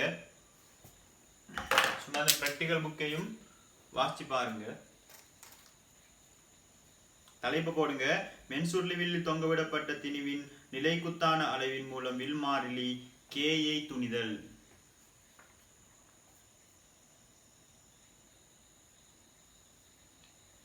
எழுதுங்க. ஒரு முனை நிலைப்படுத்தப்பட்ட மென்சுருளி வில்லின், நான் ரெண்டு முறை சொல்லுவேன், 2ஆம் முறை சொன்ன நிப்பாட்டிடுங்க, ஏன்னா தொடர்ந்து நான் சொல்லிட்டே போய். ஒரு முனை நிலைப்படுத்தப்பட்ட மென்சுருளி வில்லின் மறுமுனையில் திணிவு எம்மை தொங்கவிட்டு நிலைக்குத்தான அலைவுகள் ஏற்படுத்தப்படும். திணிவு எம்மை தொங்கவிட்டு நிலைக்குத்தான அலைவுகள் ஏற்படுத்தப்படும்.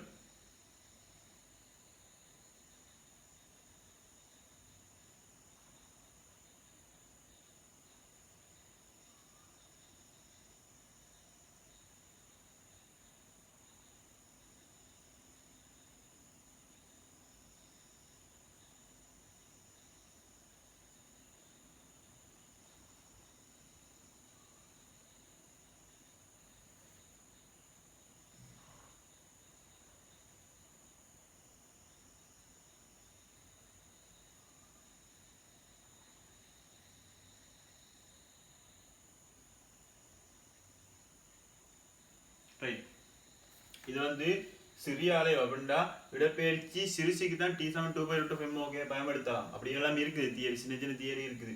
பெரிய அழுத்து அலைய வைக்கலாம், கொஞ்சம் இப்படி அலைய வச்சிருது, இப்படி சின்ன அலைவு எல்லாம் தான். ஊசல் ஒன்று வரும் பிறகு நாங்கள் படிப்போம். அந்த ஊசலும் அப்படித்தான். பெரிய அலைவுகளுக்கு அந்த ஊசலுக்குள்ள சமன்பாடு T = 2π√L/G சமன்பாடு வரும். பிறகு படிப்போம், நாங்கள் அடுத்தது படிப்போம். அப்படி இல்லது அதில் அந்த L/G சமன்பாடு பெரிய அளவு பயன்படுத்தலாம், சின்ன அலைவுகளுக்கு தான் பயன்படுத்தலாம். அதே மாதிரி இதுவும் அப்படித்தான். இப்படி கொஞ்சம் கீழே கொடுத்துட்டு இப்படி அலைவுகளுக்கு தான் பயன்படுத்தும். சின்ன அலைவுகளுக்கு தான் இதை பயன்படுத்தலாம், பெரிய அலைவுகளுக்கு பயன்படுத்த இயலாம். இதெல்லாம் சும்மா எக்ஸ்ட்ரா பாயிண்ட்ஸ். சரி, இதெல்லாம் கேட்கறல எக்ஸாம்பிள்ல, ஆனா ஒரு எக்ஸ்ட்ரா பாயிண்ட்ஸ் எழுதுங்க. ஒரு முனை நிலைப்படுத்தப்பட்ட மென்சொல்லிவிலின் மறுமுனையில் திணிவு எம்ஐ தொங்க விட்டு நிலைக்குத்தான அலைவுகள் ஏற்படுத்தப்படும். கட்டாயம் இது பார்த்து கொள்ளணும். நிலைக்குத்தான சில டைம்ல நாங்க சந்தோஷத்துல இழுத்துட்டுற டைம்ல இப்படி சைடுக்கும் அலைகிற நிலைக்குத்தான் அலைவு இப்படி இப்படி இப்படி இப்படி அப்படி அலைஞ்ச சரியா 100% நிலை குத்தைக்கணும். அப்படியே நேருக்கு இப்படி இப்படி இப்படி இப்படி இப்படி மட்டும்தான் அலையணும். இப்படி யாராவது இப்படி இப்படி இப்படி இப்படி இப்படி இப்படி அலைஞ்சா நிலை குத்தும் அலைவு சைடுக்கு மாறிட்டு இருந்தா அது வேற இல்லை. நிலை குத்தான அலைவுகள் கோட்டடிச்சுங்க, நிலை குத்தான அலைவுகள். அடுத்தது பின்னர் குறித்த எண்ணிக்கை அலைவுகளுக்கு பிரக்கெட்ல அன்னளவாக 50 எத்தனை நாம 20 10 25 தானே, அன்னளவா ஒரு 50 சரியா. பின்னர் குறித்த எண்ணிக்கை அலைவுகளுக்கு அன்னளவா 50 குறித்த எண்ணிக்கை அலைவுகளுக்கு உரிய நேரத்தை நிறுத்தல் கடிகாரம் மூலம் அளந்து அதன் மூலம் அலைவு காலம் T துணியப்படும். அதாவது சராசரி பெருமானம். சராசரி 50 அலைவு எடுத்தீங்களே, அப்ப அதுல இருந்து சராசரி துணிஞ்சி அலைவு காலம் T துணியப்படும்.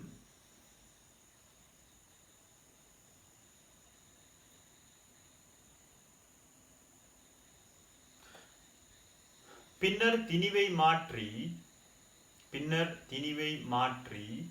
திணிவ மாத்திரம் திணிவ கூற்றம் திணிவை மாற்றி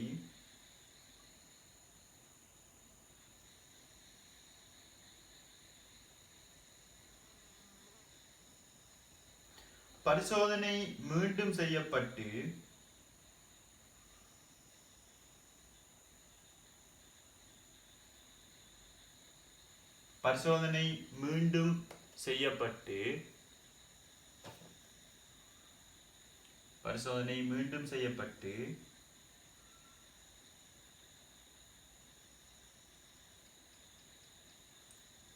அலைவு காலம் T அளவிடப்படும்.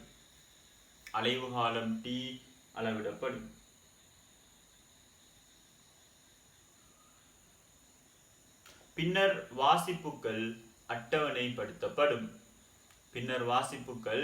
அட்டவணைப்படுத்தப்படும். ஒரு அட்டவணை ஒன்று போட்டுங்க, ஒரு சின்ன அட்டவணை ஒன்று போட்டுங்க. M கிலோகிராம் பல வாசிப்புகளுக்கு சராசரி தான் T, அது T வரைக்கும். அந்த இதில் உள்ள அட்டவணையை பார்த்துங்க. M இருக்குது, 50 நேர அலைவுகளுக்கான நேரம் ஈகுது. அது பிடிஎஃப்ல பாருங்க, 50 நேர அலைவுகளுக்கான நேரம் ஈகுது. அதெல்லாம் அக்யூரேட், இப்படி தான் இருக்கணும். அது அப்படியெல்லாம் இல்லை, சும்மா ஒரு இது. அவன் 50 நேர அலைவுகளுக்கான நேரத்துல 2 வாசிப்பு எடுக்கிறான். ஒருக்கா 50 அலைவை விட்டுட்டு அதுக்கு ஒரு சராசரி எடுக்கிறான்.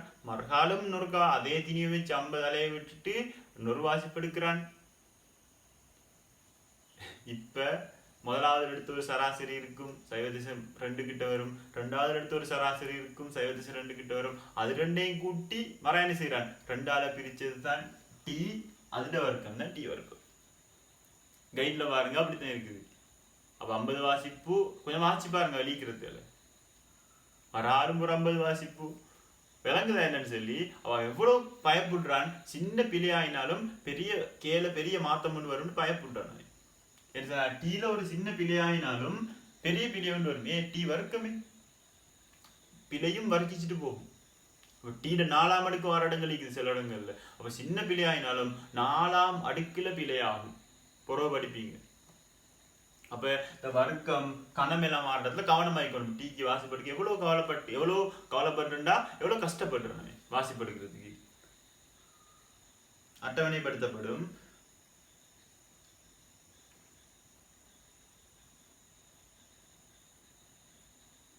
அடுத்தது வெண்சுருளில் தொங்கவிடப்பட்ட திணிவின் நிலைக்குத்தான அலைவுக்குரிய அலைவு காலம் t சமன் 2π√m/k அவர் கீழே இது எழுதுங்க. t வர்க்கம் சமன் 4π வர்க்கத்தின் கீழ் k into m. இதை மாத்திட்டீங்க. y சமன் mx இது எழுதுங்க. y சமன் mx சமன் y சமன் mx.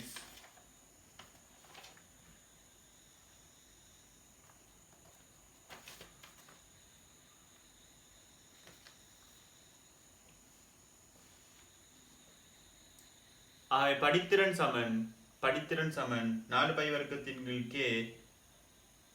ஆகவே கீழே எழுதுங்க. வில்மாறிலி k சமன் 4π வர்க்கத்தின் கீழ் படித்திறன்.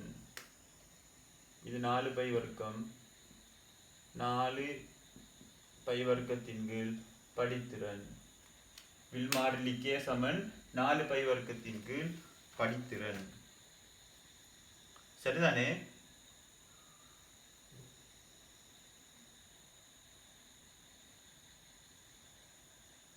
முதலாவது யார மாத்தினம்? எம்ம மாத்தினம். டி வகை இவர் தான் சாரா மாறி.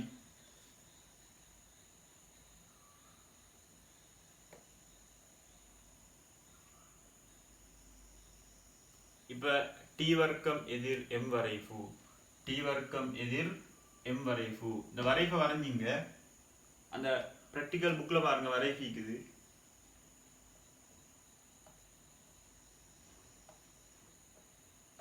டி வர்க்கம் எதிர் எம் வரைஃபு. அதுல கிராம் டி இருக்குது எக்ஸ் அச்சுல. நீங்க கிலோகிராம் போடுங்க.